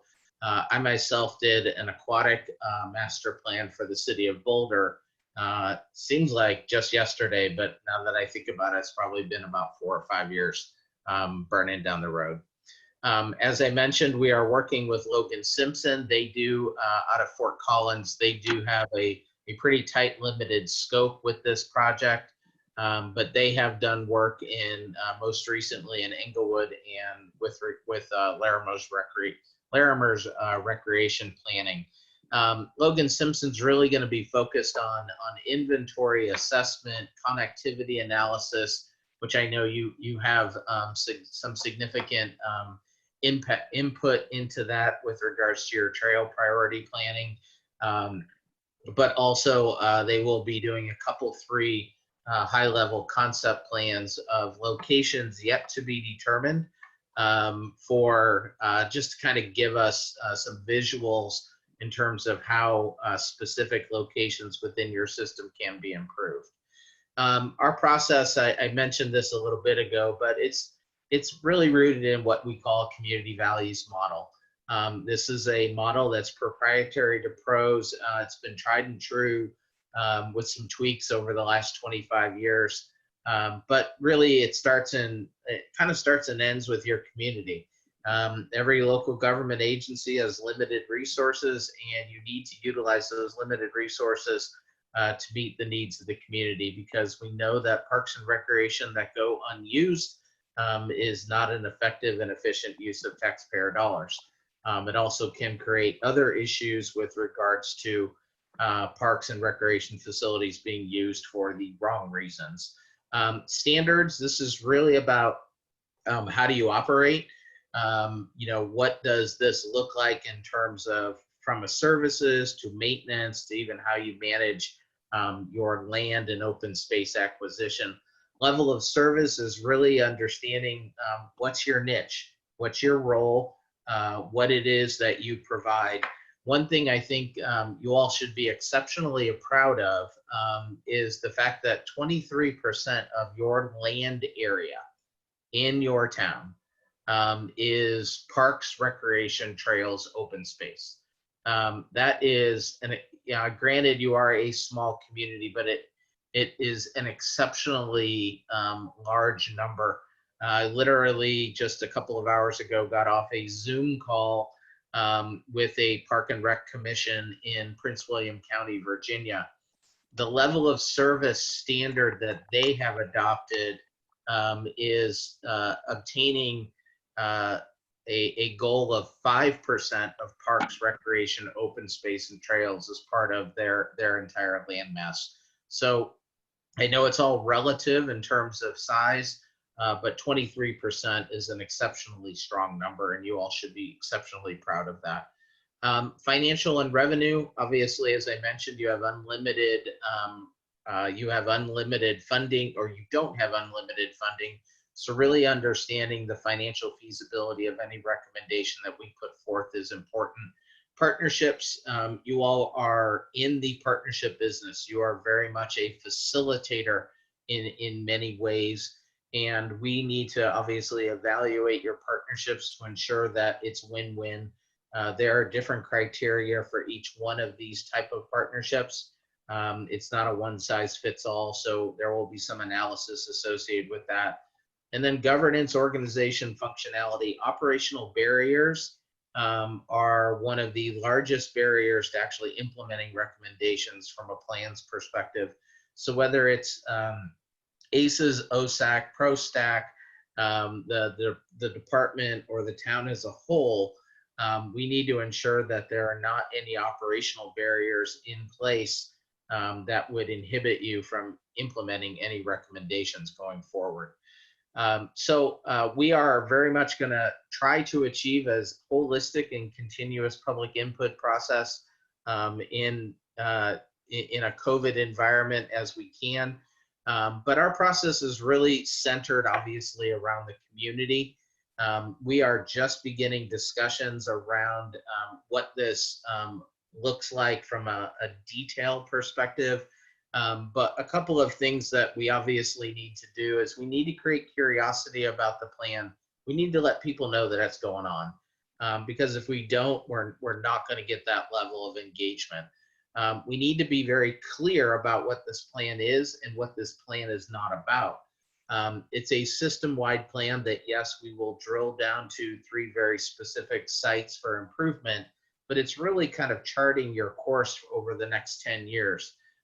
It's not about, for example, the level of specificity and detail around which you just had discussions with regards to the bike trail, the US 36 connector. So I think that if we approach each and every project that way, the master plan process would probably take a couple, 3 years, and that wouldn't be necessarily good for anybody. We need to instill confidence in the community that their voice has been heard and reflected in the plan. And we obviously need to be very creative about it. One thing I wanted to kind of share with you all is we look at your community in 4 very distinct groups when it comes to their engagement with Parks and Recreation. Aware users. I think I heard numerous times, for example, in your discussion about the US 36 trail connector, is that you are users of your system, but you're also very in tune and very much aware. And there are obviously other folks in your community that are aware of what Superior offers, and they are very much users. There may be folks in your community that are users, but they don't necessarily care or pay much attention to who's providing those services. They just care that the services are being provided. This is an opportunity to obviously understand what their priorities are, but at the same time create advocates out of them, especially if they have a high level of satisfaction with what the town is doing. You have folks that obviously are aware of you all from a Parks and Recreation perspective, but they may be non-users. So we need to understand what potential barriers are that are turning them into folks that are aware of what you do but are non-users. And then you have, of course, non-aware non-users, folks that just don't engage. And I'll just give you an example of what this looks like. When we do statistically valid surveys across the country, the benchmark for folks using a park system, a trail system, a recreation facility, swimming pool over the last 12 months in any community is about 4 out of every 5. So we would love to think that 100% of your community at some point engages in parks and recreation, but there's always going to be a percentage of those. Very much like the aware non-users, we just need to understand what the barriers are and see if we can eliminate some of those barriers to kind of turn them into, at the very least, users of your system. So we're going to use quite a few group opportunities here to, we're going to try to use several tools. Many of them are going to be obviously via Zoom. The stakeholder users, partnerships, engagement with you all will be via Zoom. We are going to use your Bang the Table software to conduct a community-wide survey later in the summer. I'll touch on the public presentations here in a bit, but we're also going to do, at the very least, 1, but possibly 2 or 3 virtual town hall meetings via Zoom using a webinar function. So this is, instead of trying to bring all this information to you, and I recognize that you all have a subcommittee for this very specific project, but we don't want to just be bringing information to you at the beginning about what we're doing and then at the end. We want to bring this to you in chunks so that you have opportunities to engage, ask questions, provide feedback that can be worked into what it is that we're reporting on. So we will be back in front of you at least 4 other times with a presentation, present information, findings and recommendations, and final plan adoption, in a way that allows the information to build on itself, so that when we get to the end of the master plan, we pretty much have turned every stone over and have certainly looked at everything as much as we possibly can within detail within the scope of the project to give you a master plan that you can be proud of, but also one that is realistic and implementable. As I mentioned, there will be the inventory and assessments being conducted by Logan Simpson. One of the things that Leslie and I very briefly brainstormed was opportunities for the subcommittee to engage in this level of work. Not that we're saying that you have to go out with Logan Simpson, but we recognize that you all have done a significant amount of work in terms of very specific priorities with regards to improvements in your parks and recreation and trail system. And as I understand it, a lot of this has to do with your level of community engagement and your advocacy in the community, but also the fact that you're strong users of the system.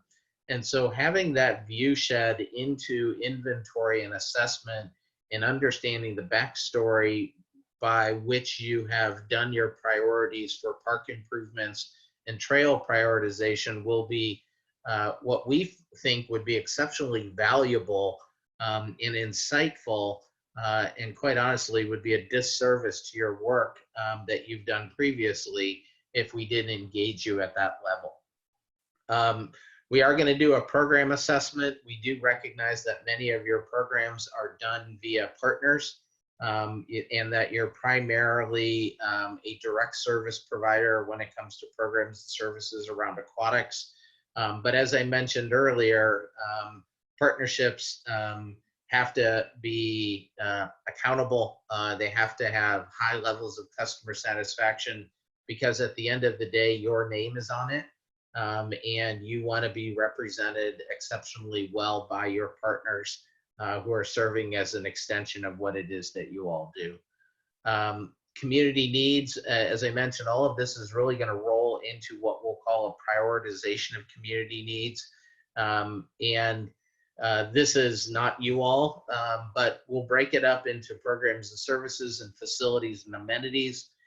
Typically what we see at the high end of the spectrum are things that appeal to all age groups, appeal to a very wide swath of community interest, and also have a high level of either need and or unmet need. In other words, people want you to continue to do these things and or expand upon what it is that you're doing. At the low end of the spectrum are things that become very special interest. They can become very age specific. It is not meant to indicate that your community should not offer these kind of programs and services or amenities, but what it means is that it's currently right sized.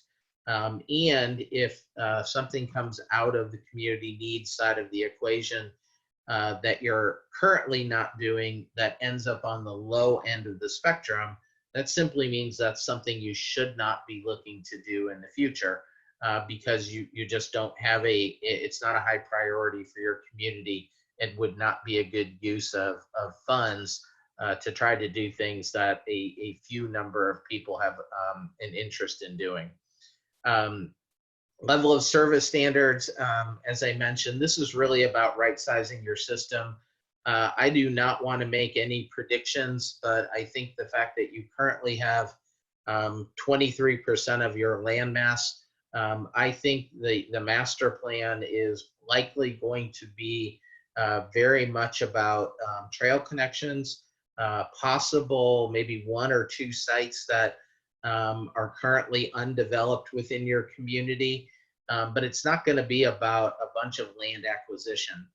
It might be about how do we re-envision or reimagine your existing system to better meet your community needs, with then therefore a level of service being focused on amenities within your park system, as opposed to what we would typically look at, which is how much more park acreage do you need? It's not to say that we won't show that you need additional park acreage, but I think we also have to recognize that, one smart man once said, land, they're not making any more of it. And unless you all are planning to annex a ton of acreage outside of your current city limits within the next 10 years, that would in turn add population to your town. The likelihood of you acquiring a ton of acreage or us recommending that you add acreage to your system is probably going to be lower priority than certainly what the amenities within your existing system look like. Just We will real, map. real Yes. quick question. Are Sure. you going to look at the relative balance, on that previous slide, across town, some parts of town have access to more parks, more trails than other parts of town? That's exactly what this is. Okay. Oh, all right, never mind. Yeah, you beat me to it. That's fine. But we need to. You're right. We need to understand what that level of service looks like from an equity mapping perspective. So accessibility, where are there gaps in your system? Right now, these are maps that just kind of show community parks and potential trailheads and/or trail connections. But we'll do this with amenities like playgrounds and picnic shelters and possibly rec facilities or swimming pools or so on and so forth, so that we understand, again, when we start to think about your system, let's just say, for example, your community desires more splash pads or more dog parks. And, are there opportunities within your existing system to add those so that you in turn could create equitable access from a geographic perspective in your community? So yes, we will absolutely take the level of service and interpret it through a mapping exercise that I think really helps to help people visualize things a little bit better than a typical spreadsheet would. As I mentioned, there will be connectivity analysis, certainly engaging. This is something that Logan Simpson will do. We recognize you all have done a significant amount of work with regards to this, and you're actually going to walk through some of that information after I'm done with this for your next agenda item. But we need it to be memorialized and reflected in this plan and adopted by the board so that it creates priority for you all from a funding perspective, as well as just simply memorializing it into a codified document. Next, we're really going to focus on capital improvements, and I think this is important to recognize. This is where the reality starts to kind of come into play, is when we start talking about money. It's one thing to build something. It's something else to actually operate it and maintain it. And we also know that every asset in your system, everything that is a built environment, and parks and recreation are made up of a bunch of assets that are considered to be the built environment. We need to recognize that there is a balance between all three. So I use the analogy: buy a new car, but don't have enough money to change the oil. I know that's a little extreme, but if you don't, you're going to be life cycle replacing that car well before you're done making payments on it. So it's the same concept. We need to make sure that any recommendation we have from a capital improvement perspective, you understand the fiscal realities that you're getting into when it comes to the operations and maintenance of it. And also the simple fact that one of the downfalls of parks and recreation systems across the country, and that we see a lot of, in particular over the last 5 to 8 years coming out of the Great Recession, is the fact that assets are beyond their useful life. They become unsafe. They fall into the category of the quote unquote disappearing playground, because something breaks and the playground industry doesn't make that part or make that slide anymore. And so your system has a tendency to lose quality of experience just simply because of having assets that are aged, weathered, unsafe, and certainly don't contribute to a high quality of experience. So when we talk about capital improvements, we're going to break it up into 3 buckets. That very first bucket is what I just talked about. What needs to be replaced in your system over the next 10 years? The folks that currently live in your community and will live in your community deserve a park system with a high quality of experience, as folks have experienced it in the past when a lot of the stuff was quote unquote new. Just because it exists doesn't mean that it provides the same level of quality of experience. So understanding what those sustainable life cycle replacement projects are going to be. Expanded services, again, this is where we think we're going to really focus on this project, is how do we make more productive spaces, more high quality experiences within your existing park system. And then the visionary side is are there any parks that are in need of complete renovation? Are your pools in need of complete renovation? Do we need to develop parks out of land that has been set aside but has pretty much just been meant or left as fallow and open space right now, but are intended to be developed parks? Do we need to build a recreation center? All of these things would kind of fall into bucket number 3, which is that visionary bucket. The reason it's important to that we have found, this makes it a little bit easier for people to understand the CIP as opposed to a huge laundry list of projects. And it's part and parcel because there are different funding strategies to achieve projects within each of these buckets. There's not a lot of fun, sexy grant money out there just to replace the playground, or just to do maintenance on a section, an overlay on a section of a trail. That typically has to come from within, unless there is some sort of real creative financing strategy that we can come up with. But we will very much identify funding strategies that you're currently using and funding strategies that you might be able to use that are implementable and feasible and sustainable to take on the total cost of ownership approach and the actual CIP. And then implementing the plan is really just about kind of creating an action plan matrix that's kind of built off of your comp plan. I think the one thing that we recognize is your comp plan is from 2012. And so we do have to create some sort of alignment with your existing comp plan and the goals and policies identified within that. But we also recognize that this might be slated for an update in the next year or two.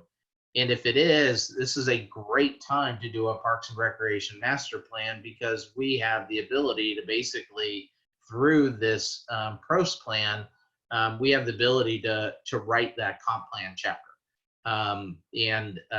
You know, I've been a Parks and Recreation director in which I've done it both ways. The one that was most successful, most easy, was the one where we did a department master plan, a system master plan, that ended up kind of feeding directly into a comprehensive plan. And so I think we have that opportunity here. We just have to ensure that the goals that are in your existing comp plan, we basically need to affirm those, understand if they're still valid, tweak them, and add to them as we go forward. One thing I didn't mention is the fact that we do know that you have a 2005 master plan.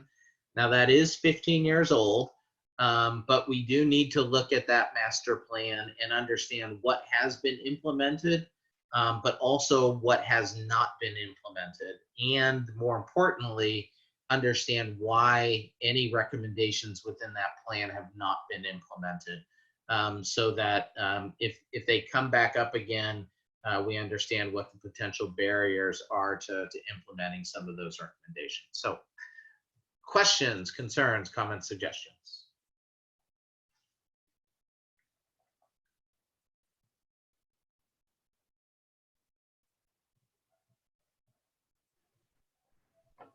I don't hear a lot of questions, but thanks for the overview. That was really helpful.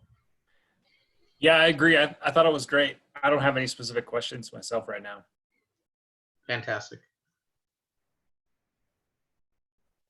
So I think kind of moving forward, what we are going to do is we're obviously going to need to define the role of the subcommittee.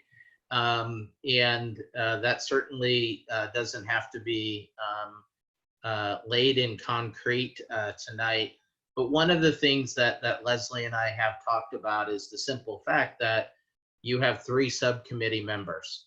And if all 3 of you are present at any given point as part of this project, from an administrative perspective, it kind of crosses that threshold of being a public meeting. And we certainly want community engagement, but we don't want to do the entire master plan within the viewshed of the community as a whole. So we will have to work through some of the logistics associated with that.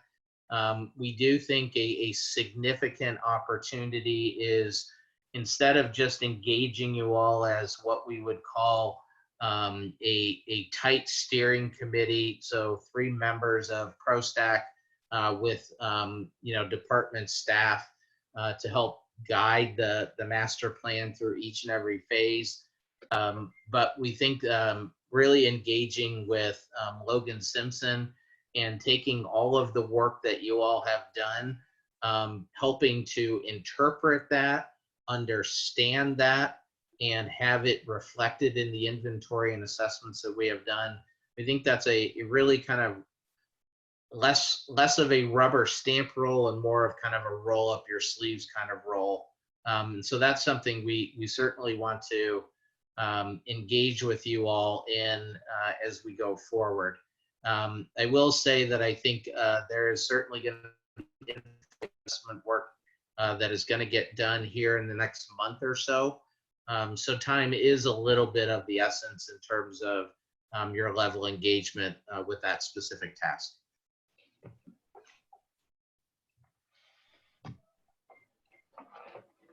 Any thoughts on that? I apologize. You were cutting out, so I couldn't hear what you said was going to happen in the next month. Oh, the facility inventory, park facility inventory and assessment work that Logan Simpson is doing. Okay, got it. And that would be possibly that opportunity for the PROSTAC subcommittee to engage in more of a roll up your sleeves kind of, as opposed to just a steering committee role. Yeah, that makes a lot of sense to me. I think we can, in terms of like having too many people at a meeting, I think we can probably, you know, I imagine we can come up with some way to deal with that. But I would see a lot of it could be kind of like maybe if we can split up work and report back in different meetings or something like that. You know, maybe that's one way we could handle it. Okay. Yeah, we just don't want to. We just don't want to create a bunch of problems. That's all. It's certainly something just for us to keep an eye on. It's not, as you just mentioned, it's not a challenge that we can't overcome. We just have to recognize it as a challenge.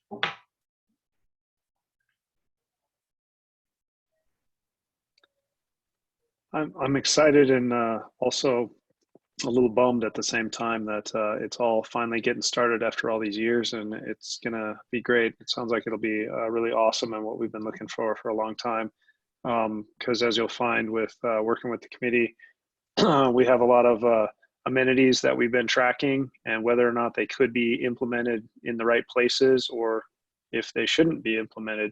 And you know, having that guidance is what we've been looking for. And I think everything you presented is right where we're headed. And I think, you know, from our trail standpoint, and you heard how passionate we are about our single trails to the microscopic level, but trails and even the amenities. And I think that there's a lot of opportunities in the community within our 23% of space. And I think that, you know, it'll be great. It'll be a lot of fun, and a little bummed. Just in the fact that it's my last meeting. So. Well, I know, but you can still have a hefty role as a member of the general public, right? That's right. I will. Trust I would me. expect that you will be. So, anyway, anyone else have any other thoughts? So do you have anything in mind, Mike, as far as like specific details on these next weeks and engagement and how that's going to look? Well, we do have a project plan that I believe Leslie can send to you all that kind of details the specificity of the tasks and when we're going to do them. We just had a very recent conversation about the public engagement side of the equation. The way I typically like to work this is to work it from the inside out. So we need to have conversations with staff and with you all as a PROSTAC committee, not necessarily as part of this meeting, but kind of breaking you up into groups of two and maybe intermingling you with other members of the public, such as, you know, the library or the sports stable or Boulder Open Space, and get some feedback from there. And then it will kind of roll out into kind of a couple of parallel paths. One, we're going to do a virtual community meeting that provides them an overview, but we'll also do, as part of the virtual community meeting, we'll also do some live polling. We can handle up to 500 people on that kind of webinar. And given the tight-knit group of your community, we may end up having to live stream that if we hit that 500 mark. So that would be a great thing to do. But at the end of the day, that's going to be one level of community engagement on the front end. And then the other is that survey that's going to be run through Bang the Table. That will likely take place in August. So that we can have some sort of community needs findings and the inventory and assessment findings at some point shortly after Labor Day. Because at that point, that's kind of our pivot point with the project. Once we understand what all the key findings are, then we can start to move into the conversations about level of service, capital improvements, the mapping, and so on and so forth. But I will reiterate this 1,000 times, if not once, during this entire process.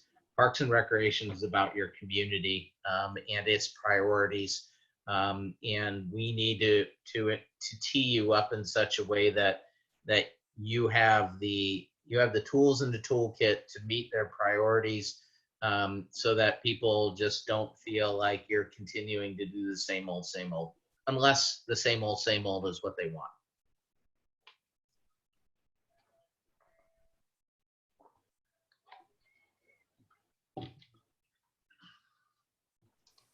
So Mike, in terms of a timeline for Logan Simpson to be doing some of those on-site assessments and inventory, are you looking at the month of July, August?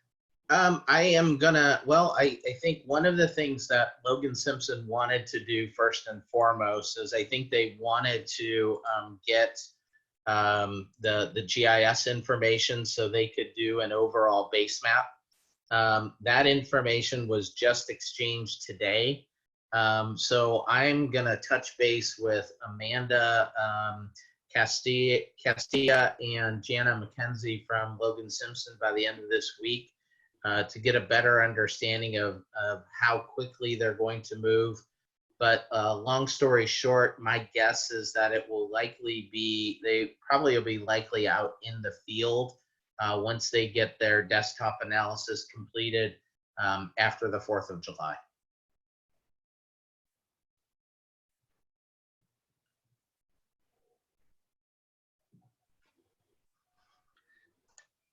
So that means that engagement with us in terms of sort of brain dump to them of additional information comes after that? Is that? It would probably come during that process. I think it would probably be advisable. The way we kind of envision it is from an assessment perspective, or maybe what we could call it is as an opportunities perspective assessment, and say, you know, how can, instead of looking at it and saying what's wrong with the system, that's always a starting point, but we need to say what can we do to improve the system. I look at it as a kind of a three-pronged process when we're dealing with it at that level. You have the professionals, the landscape architects in Logan Simpson. You have staff who deal with the operations side of the equation. And then you have you as a group that are strong advocates for parks, but also really have done a lot of legwork, community engagement, and our users. So I think it's kind of that three-legged stool that makes that assessment really, really strong, right? Kind of coming out of the gate, so to speak. So my guess is that it will be, I would love to see one or two of the subcommittee members to go out actually in the field with Logan Simpson at the time that they're in town to conduct those assessments. But I don't have a hard and fast date, but I will get that for you all, hopefully within the next week at the latest. Okay, thanks.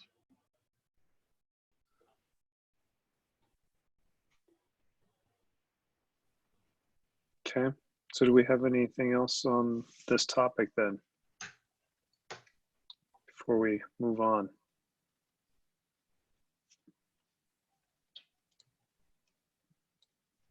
Well, I appreciate you coming and taking the time and sitting through our conversation first, and getting you right on schedule. So we look, we look forward to working with you, and I know everyone's excited about it. So yeah, thank you all. We look forward to it as well, and appreciate the opportunity you've afforded to us. So thank you so much. Thanks, Mike. All right, guys, take care. Bye-bye. Bye. Right. So moving on back to the agenda, which is a little moved around, but we'll go to, here you go. Screen share. So on, been through the 36, went through the PROST update. So back on trails, I think we've talked about trails as a group a few times now, and I think we just need to finalize the trails. So just wanted to bring up, I did have everyone's tallies in here, and we went through this last time, and we went through and basically ranked all 25 trails. So I have the map here, trail ranking, and then I also went and pulled out the county trails down below in 1 through 6. So, you know, you could do a separate ranking of just the individual Town of Superior trails, but overall, that's the order that we ended up with. So depending on how you want to break that down, sorry, and if you want me to make it bigger, I can make it bigger for you, Neil. But just wanted to go through it and kind of do a final recommendation to the board of this is our trail recommendations. And then Todd, I'm not sure how the integration and tie-in with OSAC, and I know they have their trail ranking and how this kind of ties into that. So They're anyway, done. that's a Yeah, next they're step. done with theirs. So after this, I will talk to Ryan, I guess, and we can just add things together and have a combined list. But at least all the things we're adding up should be the same.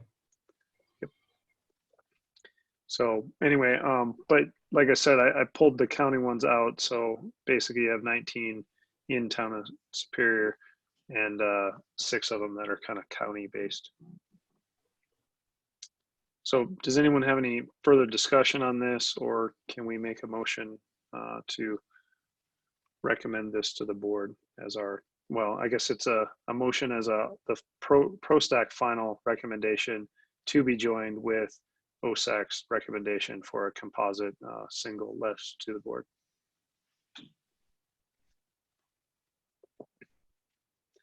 Everyone took a nap. They're all hiding now. No, just trying to read it. It's a little small. That's what I said. I can make it bigger if you want. So I know. just wanted to try and get it all on one page for you first. I don't. Yeah, I just yeah. But this isn't changed from the last time we looked at it, right, Corey? There's slight adjustments. I added in Sarah's numbers. So Sarah's numbers were in here, but when I looked at it, there was slight variations in whether it was a high or low. And again, some of these, you know, these are tied for 15, but 2 people said we should work on it. Really, it's a high importance versus 1. So these 5 are all somewhat the same level, if you will, of ranking. So again, you come in to look at some of these and oops, and you say, you know, that's trail 22, 21, and 2. And when you look at these, you get 22, 21, they're kind of the same trail. And then 2 was up here. So it's a totally different area. But It'll be interesting to see that combined with OSAC, and maybe we can help break some ties that way. mm-hmm. So, but yeah, you can even see here at the bottom. Let me just move that over just a little bit. Here at the bottom, you know, these are all the 4 lowest trails that we have. They're all, everyone gave it a 1 because I have 8 total and I'm missing a 1 person's. So anyway, that's a composite out of the group though, that has everyone's scores except for the 1 person. So I don't know. I mean, we went through these before. Didn't know how in depth you want to touch base on them again.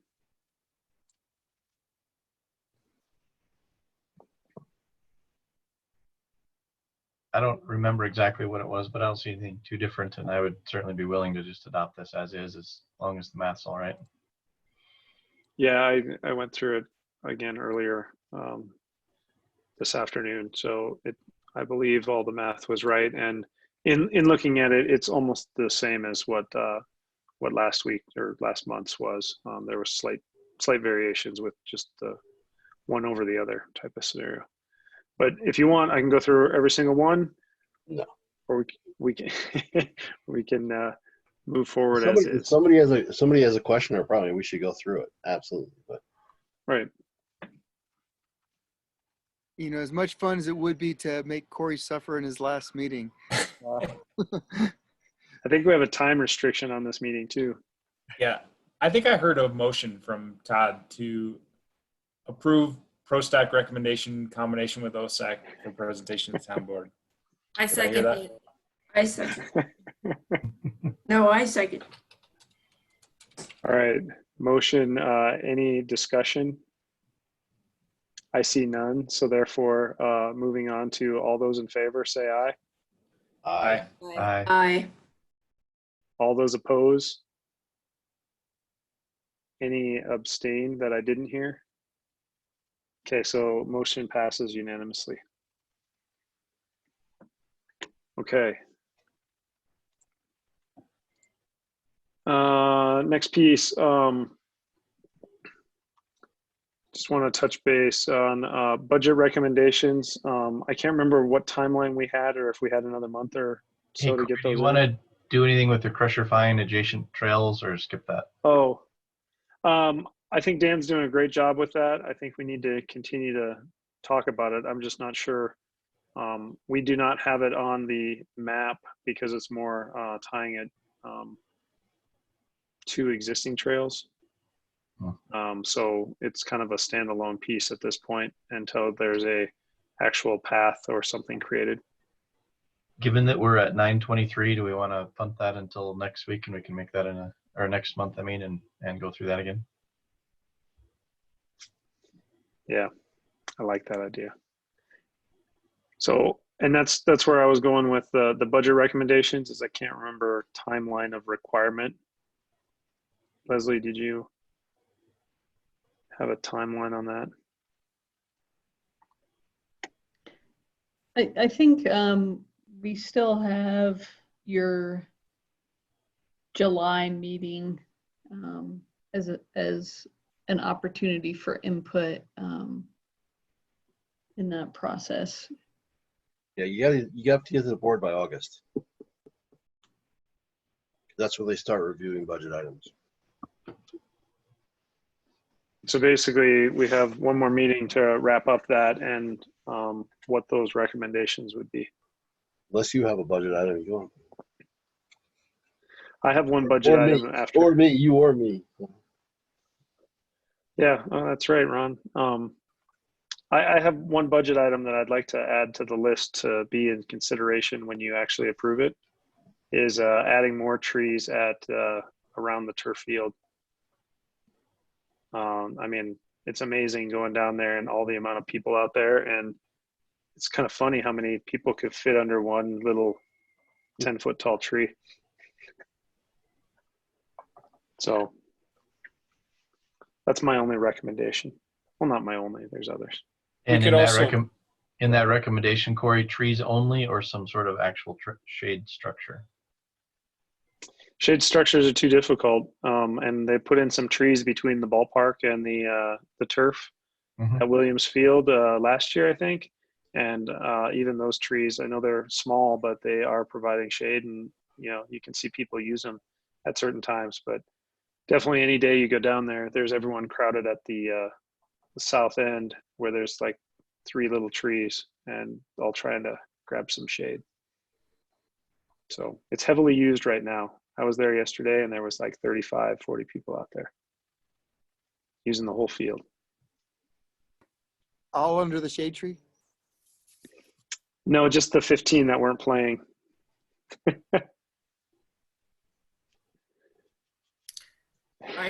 they were nice and tight. Sarah?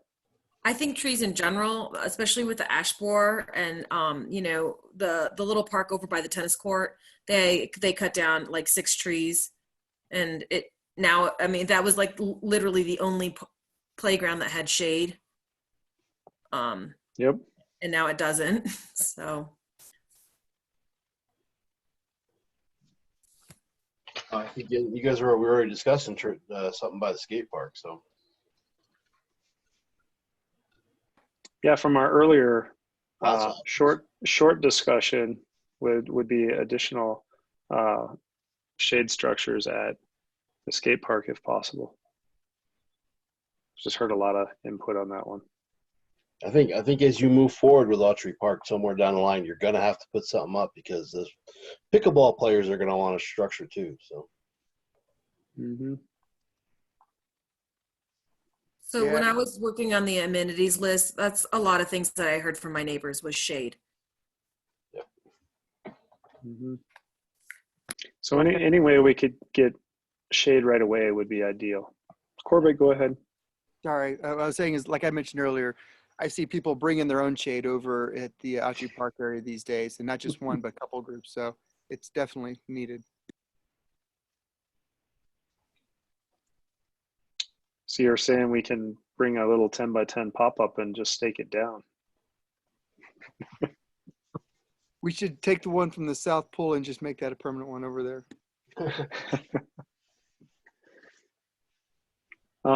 So anyway, I think, overall there's more to discuss on budget recommendations. I know it's getting late into the evening, but I don't know if there's additional, we want to continue the discussion or we want to kind of try and roll to kind of get through the rest of it. So just want to judge the group's ability. Well, maybe people could take the next couple of weeks and just make sure that anything that they have on their mind, send it to me and we can put that together so that we have it all ready. And I'll get that out to the group so everyone can see it prior to the next meeting and be thinking about it. So maybe we can kind of do a hybrid and get that done in between the meetings. Sounds like a good idea to me. Agree. Totally agree. I agree. Ron and I will participate as well. We expect send your our input. participation in, Corey, we expect your participation as a citizen of Superior into the future. You realize this, right? Oh, you know it. Come and ask all the hard questions at the booths.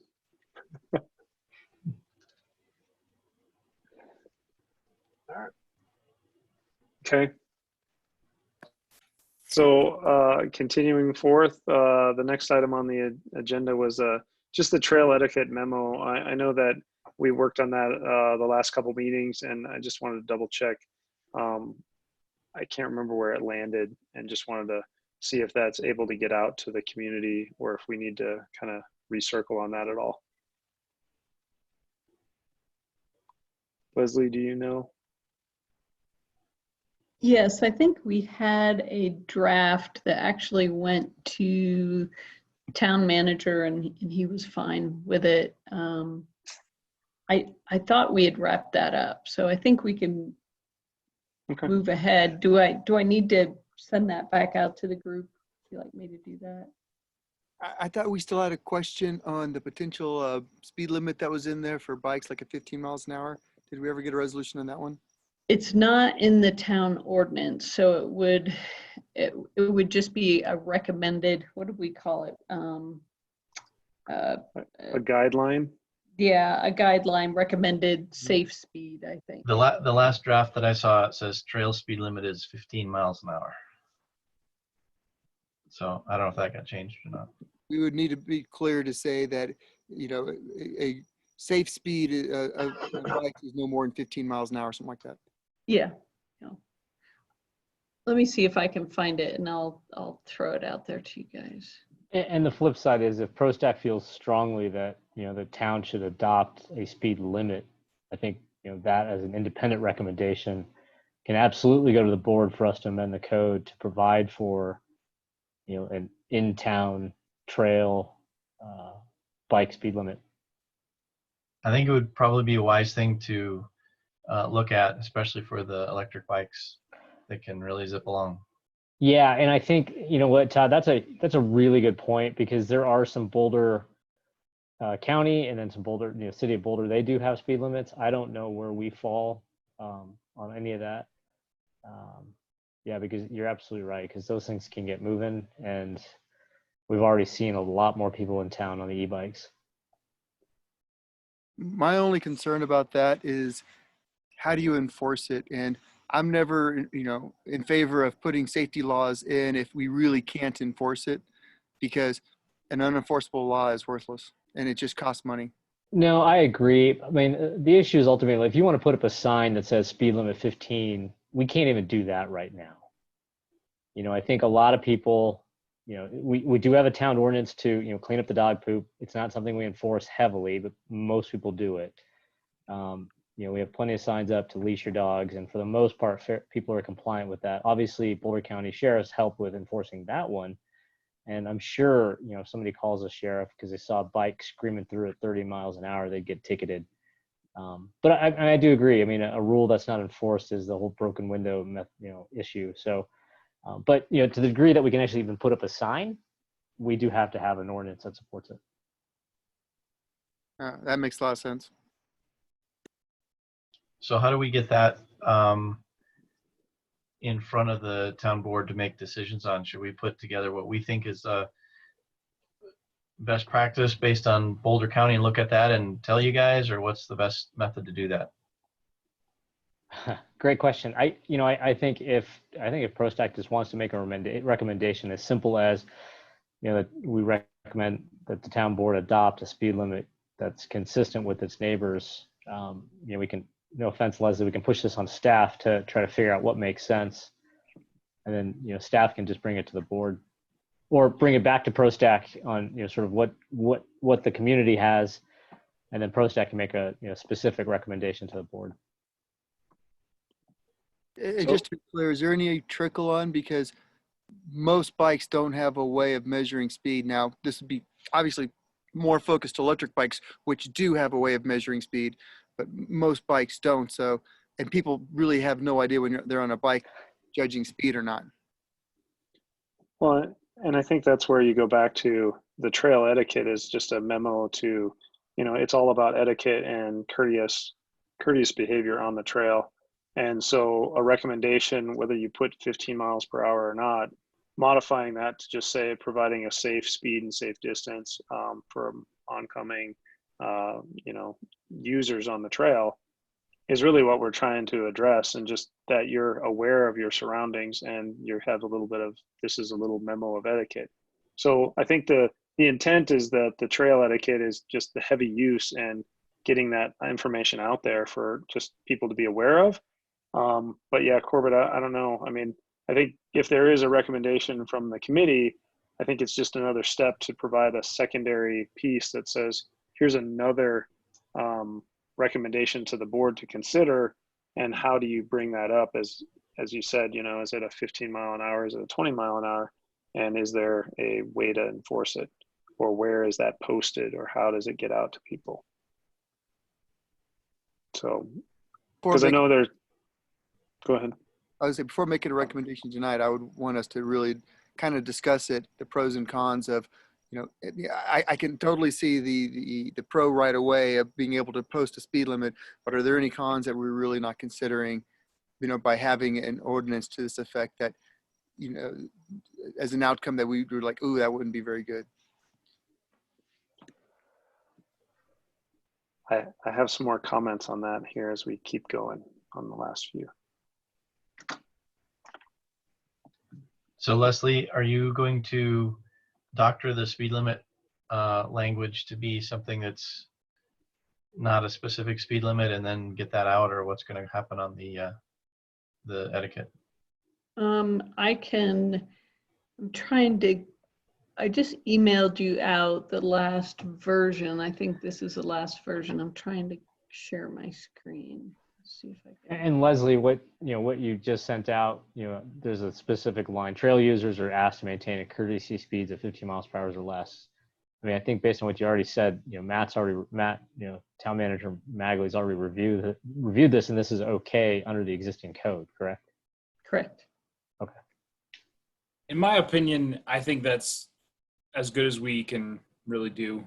And I think people that aren't going to follow this, you know, having a reminder is a good thing, but people who aren't going to follow this, I don't think, you know, changing the language or adding an ordinance, I don't think is going to change anything. I think you're right. One thing I don't see on here that I would like to consider just adding a simple line is that there's a lot of people using headphones while they're on their trail, and I have no problem with that. But if you're trying to signal that you're going around them or just saying, you know, on your right or whatever, I would say roughly 75 to 80% of the time, they can't hear you because of the headphones. So you're not able to get that signal. So maybe just a line saying, hey, you know, maybe turn down the volume on your headphones so that you can hear other users as a, just as a, you know, a courtesy. I agree with that too. Like a fourth bullet on the be courteous, you know, listen for others. Yeah. You know, saying that, you know, maybe consider turning down your headphones a little bit so you can. There's a be safe, watch and listen for others. So you could combine it with that sentence. That'd be fine too. Yeah.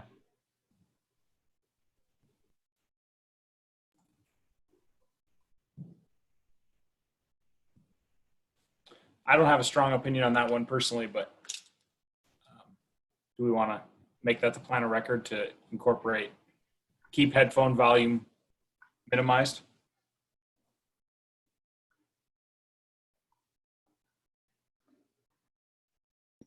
Or even something simple as consider reducing headphone volume to hear other traffic.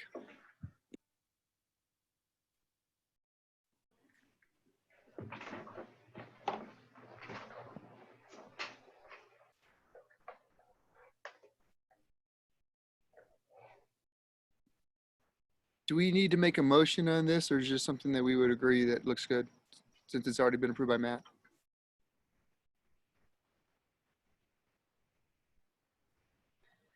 As I recall, last time we basically did that, Corbett, we basically said, just give this to the town manager, make sure it's all kosher and move forward with it.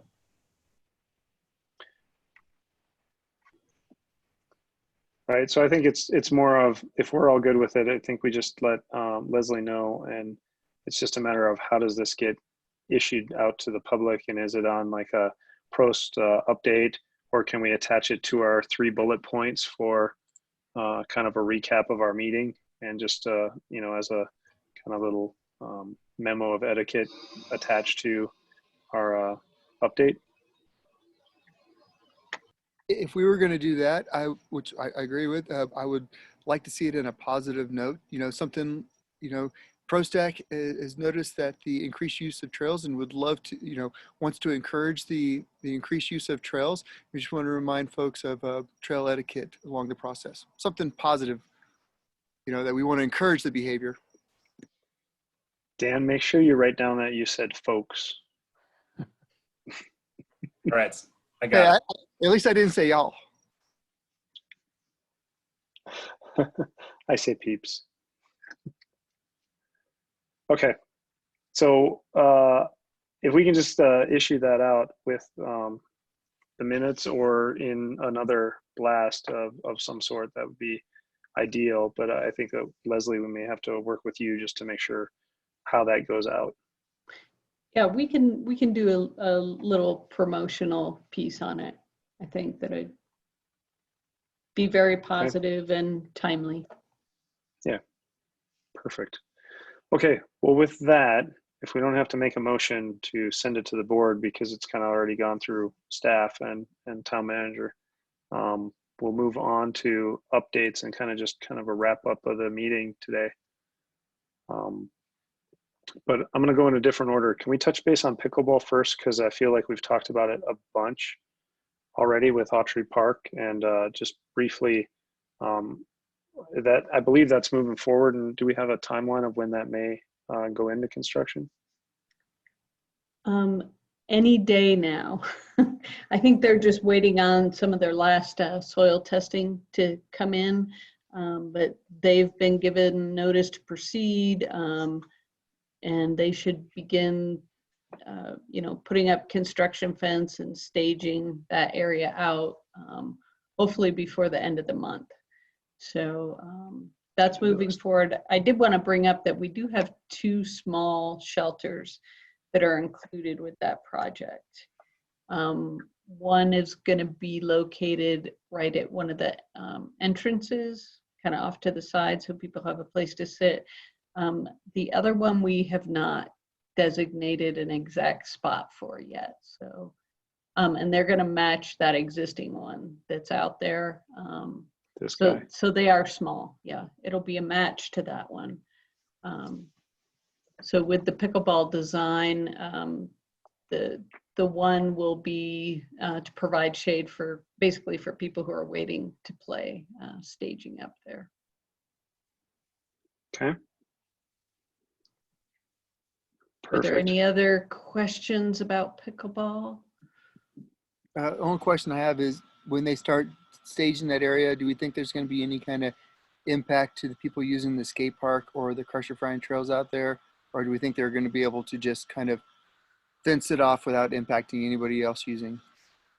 They're going to be providing fence so that they can move in and out of there without affecting people. They may have to cross the trail occasionally, but they'll have people there to monitor those crossings, and just like they would on any roadway. So, but for the most part, I think they'll be able to move their stuff in and have very little impact on people using the area.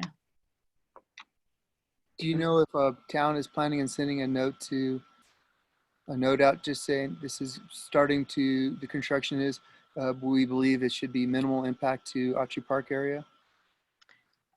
We can definitely do an update. We've notified all the local neighbors about it. But we can certainly send another little update out there, so people know what to expect. Okay. And I think, Leslie, you said last month this was like a 45-day project or something like that, so it should be done in August maybe? Yeah, as long as our weather holds, basically they need about 45 working productive days to get it done. So it'll be a race between when this thing's finished and whether I get to use 88th Street again to go to work. I can't tell you how many times I've driven out to 88th Street just to turn around and say, darn it. That happens when you get old, Corbett. I was going to say, it takes a while to learn. Why do you think I'm sitting here in the dark so you guys can see all the white? Okay, so that's pickleball. I just wanted to touch base on pools and recreational programming because I know that the pools also are now open again, and there's new scheduling software and abilities for the community to be able to get into the pool. And I was just kind of curious in the first weeks of this, if you've heard any feedback and how that programming is going from just people's feedback. Hey, this is Sarah. I'll take this. I think it's going fabulously. I've gotten like a lot of feedback that it's going really fabulously.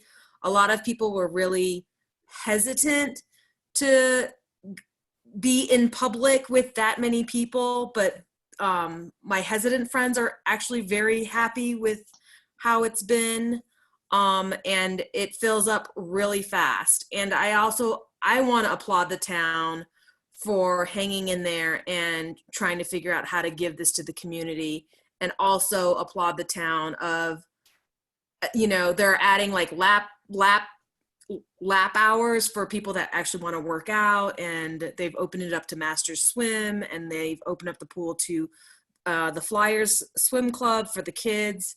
So that's just my 2 cents. If you can't tell, I'm super happy about it. We can. You're stoked. Yeah, I had a pretty positive experience. I was able to, sign up, run out there, jump in the pool, swim, do my thing, do my laps, and head on out. And it was plenty of space. I didn't feel crowded. I didn't feel uncomfortable. And I had my own lane, so it was good. The one negative thing is people are frustrated that they can't make their own cancellations, and people are afraid that they're bombarding the email address with like their cancellation. So if people could have the ability to make their own cancellations, I've heard that feedback. And then I also feel, you know, kids are going to be kids and they're not going to social distance in the pool. And, you know, moms have talked to me about like how lifeguards are not enforcing social distancing. And my response to them is like, that's not their job. Their job is to just to, you know, to make sure that the pool is safe, but not to like manage the social distancing. You know, I kind of feel like as your parent, you need to be managing that, but that's the two negative things I've heard. So with all that, have you heard, Leslie, from a administrative end of it and actually the software and how it's set up and how's that working on the town side? Not just the end user. Yeah, it is a frustration for staff that our software was not set up to allow the customer to cancel. And they've promised us, our software vendor, that they are working on that. We don't have a solution for it right now. So we actually have some of our part-time staff who are, you know, working a few extra hours, picking up those calls and taking care of those cancellations to keep up with it, which has been really helpful. But we understand it's frustrating, and it seems like it should be a simple fix, and hopefully they can get that taken care of. So I got a question. Does that mean you can take walk-ups because there's cancelizations and therefore the pool isn't at capacity? Because I know it's also, if you don't sign up right away, you don't get a spot. So, you know, and it's also trying to pick a day and you're signing up, but another friend is, their parents are signing that person up. And whether or not you both get the same time, and all of a sudden they're like, well, I don't want to go now because my friend didn't get in. Yeah, we're not set up yet to take I got a walk-ups. challenge. Yeah, we're anticipating that they're going to, of course, now that Boulder County is spiking a little bit, they may kind of pull back, but we're hoping that we would get guidance that we could go to 50% capacity, which would basically double the number of people we could have in there. So it'd go from 50 to 100, and that would allow us to have capacity to do some walk-ups. But with the walk-ups, we have to be able to check you in, which also increases that face-to-face interaction. So we're working through some of those things so we can still minimize the you know, the contact between people, that we can make it as touchless as possible, keep the physical distancing, and still allow for the walk-ups. So I have. Go ahead. Go ahead. No, go ahead. No, I was just saying we are hoping to move in that direction. I also believe we're going to be able to open up the slides this weekend. So awesome. That'll be one more amenity we can offer to the public.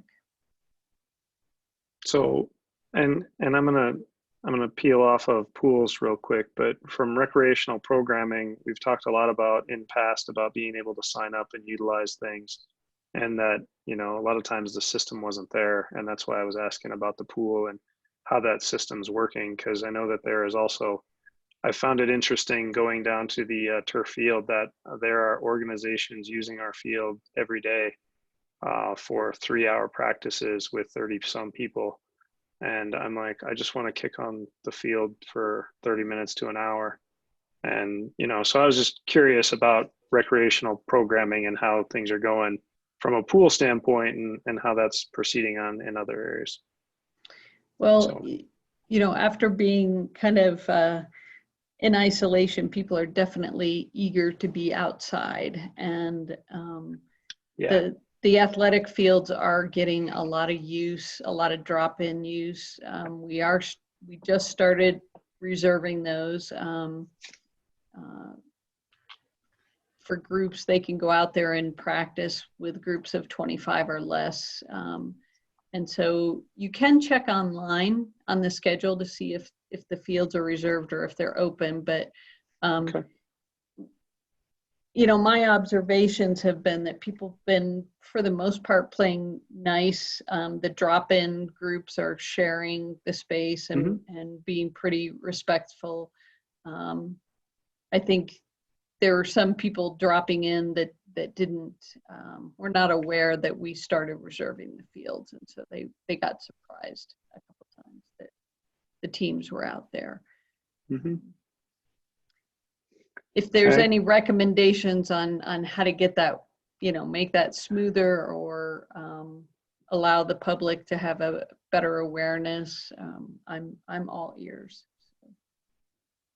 I guess I was more just asking the question about recreational programming, because I think that's another key aspect of the group that I don't want to lose in the discussions of this group. And we've been so integral with indoor, outdoor, recreational opportunities, and, you know, trails is a key thing. A lot of the amenities are accessories to the outdoor spaces, but the pools and recreation is an important thing. And that rolls into the community center of Colton Road project. See, I'm trying to wrap this up before 10 too. So 1500 Colton, and I know that that's ongoing. And I guess my question on that one is, you know, just kind of tying into all that other recreational components. We've spent a lot of years looking at a lot of the indoor space. Sorry, and Ron, you got to input in here too, because, you know, we only have minutes left. Just the whole Colton Road project, you know, I think it'll be a great addition to the town. And I know that we spent a lot of time looking at indoor opportunities and recreational spaces. And this group has a lot of knowledge and history on what we've looked at. And hopefully, you know, through all these meetings, you know, not just Ron and I have all this, it's been passed along to the group as well. Just want to make sure that carries through, and, you know, if there's opportunities in the future for some of that Colton building after it does get built out, you know, how it's utilized and what it's utilized like could be utilized similar to the pool structure, where there's signups and utilization of rooms and things like that. So, you know, the COVID and pushing to that sign up may actually be a benefit for other opportunities in the future. So I caught a part of that board meeting. It didn't sound like very good news about Colton. I didn't catch it all, so I just wanted to ask. Well, we approved it. I mean, we've approved the all the renovations of the inside. The bad news is it came in over budget, but we approved it, I think, unanimously. But is the money there? Is the money going to be there? Money's going to come out of something. I mean, from a money perspective, you know, we're bonding against against all of it. You know, we bonded against buying the building, and we're bonding against the renovation. So the incremental cost from a renovation perspective is an extra, I think about an extra $60,000 a year in that service. So, you know, from a cash flow perspective, it's almost de minimis. And, you know, from the cash, you know, incoming to the town, we're way above budget for the first 4 months of the year, 5 months of the year, you know, because everyone had to stock up on all the toilet paper, and Costco is a place to go. So, you know, our revenue relative to budget is way ahead of expectations. But, you know, more specifically, the $2 million that we had in the 2020 budget for the renovations of 1500 Colton, it was just a relatively, you know, educated guess. There's more roof work that needed to happen once they got in and started kicking things around. So it's going to come in, I think, closer to about 3 million with, you know, everything. So definitely higher than expected, but from our ability to bond against it, it's not significant relative to cash. So what I heard of that is that there's opportunity for some additional trails because we have some funding potential, because there's a couple links that I'm still missing by my house. We did spend 15 million bucks on CenturyLink land too, so. Sorry. I think the open space fund is depleted for a little while. So, but, you know, trail money, I think, and honestly, Corey and Ron, you guys have provided incredible, you know, I guess, leadership here for such a long time. I mean, one of the things that we as a PROSTAC have to sort out is harmonizing our trail recommendations with OSAC, you know, as part of the budget, and then trail amenity improvements and things like that. So that is something that, you know, the two groups are going to have to sort out, because now that we have, you know, 25% open space, do we have the right trails and do we have the right trail amenities? So with that, I'm going to leave a parting shot that I think I just have to say it after so many years that, can you still hear me? Yeah, we can hear you. Yeah, we're here. I've very much enjoyed being on the PROSTAC committee, and it's been wonderful. And in the last couple of years, I've noticed that we're overlapping more and more and more with OSAC. And we, as a group, I think that OSAC is running out of open space, considering you spent 15 million and purchased some green space. There's an opportunity to potentially start to merge the groups because we do cover a lot of the same things, and Parks, Recreation, Open Space, and Trails subcommittee has all the pieces in it. And I know that this may not be popular to a lot, but I just have to say it because, you know, for us to finish Trails recommendations, we have to work with OSAC. For us to finish Boulder County Open Space recommendations, we work with OSAC. So there's a lot of overlap there. And, you know, I think that it's really good to have the variety of opinions and comments. And, you know, I wouldn't say I want to lose anyone from either group, but it's definitely a discussion we had a few years back when Ken Lish and I stood in front of the board, and there was numbers of people leaving the committee for term limits and a reduced number of people. So I just had to put that out there to you.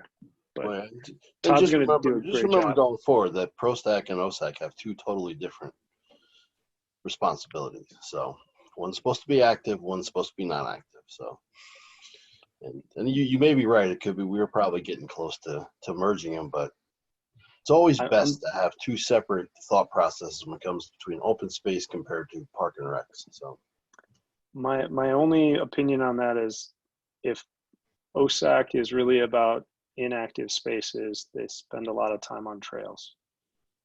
And therefore, you know, is it about the open space and the non-active use of that space and how quality of that space and how it's maintained? Or is it about the interaction that's on that space and the connectivity amongst the space? So I just had to put it out there. There's a lot of interaction between the two. And it's my last meeting, so I can say that. Yeah, it's good food for thought. There's no doubt. Pass along to the future people who have to make recommendations. So, well, and in the years past, as Ron and I have, you know, been through it, and there's differences of opinions in the groups, and I think that's where there's a difference of opinion taken to the board.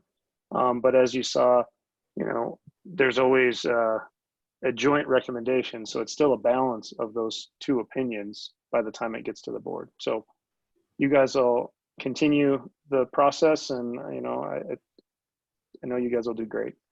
And you know, Ron and I will be here to back you up. More. Don't forget, 5 years ago there was no joint recommendation. It was just, this is ours, this is theirs. Take it for what it's worth. So it's only that's why I'm saying it's a recent phenomenon. So Thank you for your input, Corey. It's important to hear things like that. Yeah, thank you. Do you guys want the 3-sentence overview blast? Yes. Sure. Okay, here's what I've got. The committee discussed the US 36 bikeway connections through Autry Park and put forward a motion recommending one of the 3 options proposed. The committee listened to a presentation from PROS Consulting describing the upcoming PROS master plan process. The committee reviewed and approved trail rankings and finalized language on a trail etiquette memo for folks. I added the for folks part. That's awesome. Hey, is there any way we can add a 4th line to that? I really want to, you know, add just a thanks for Corey and Ron for all their service over the last, you know, I've worked with them for 5 years now on this, and I'm going to miss them for sure. They made it fun and interesting, but I'd at least like to see if we could put at least one extra line in there just to thank them for the years of service they've added to PROSTAC. Yeah, I like that idea. Thanks. All right, I just added the committee recognizes Corey and Ron and thanks them for their years of service to the committee. Perfect. Corbett, I was glad to see you sign back up again, so I'll help keep these guys in line, girls. Keep the team. I got another 3 years. I'll be like you, Ron. I'll get 8. Yep, you'll get 8. Yep. Yeah, I was looking for I was trying to find my notes for my first agenda, but don't have it. I've changed laptops, so I lost my first agenda, but I know it was from Jim Payne. So I still have a binder. I stopped carrying it around because I memorized it. there you go. I think you need to bequeath that to Todd. Todd, Yeah, I'll yeah, have to stop over and get it sometime, Corey. I could do that. And Me too. actually, speaking of that, I do have, I have a box of hats that I need to get to Todd. So I'll have to line something up with you to get some Okay. stuff to you. I'll reach out to you the next couple of days, Corey, and we can get that figured out. Yeah, gonna miss July 4th, that's for sure. Yeah. Miss the fun of July 4th. So All right. Well, unless there's anything else, we're kibitzing and I'm 2 minutes past 10, which I mean, I'm a little over schedule. So I definitely appreciated everything and it's been awesome working with everyone. And thanks. And you guys are going to do great.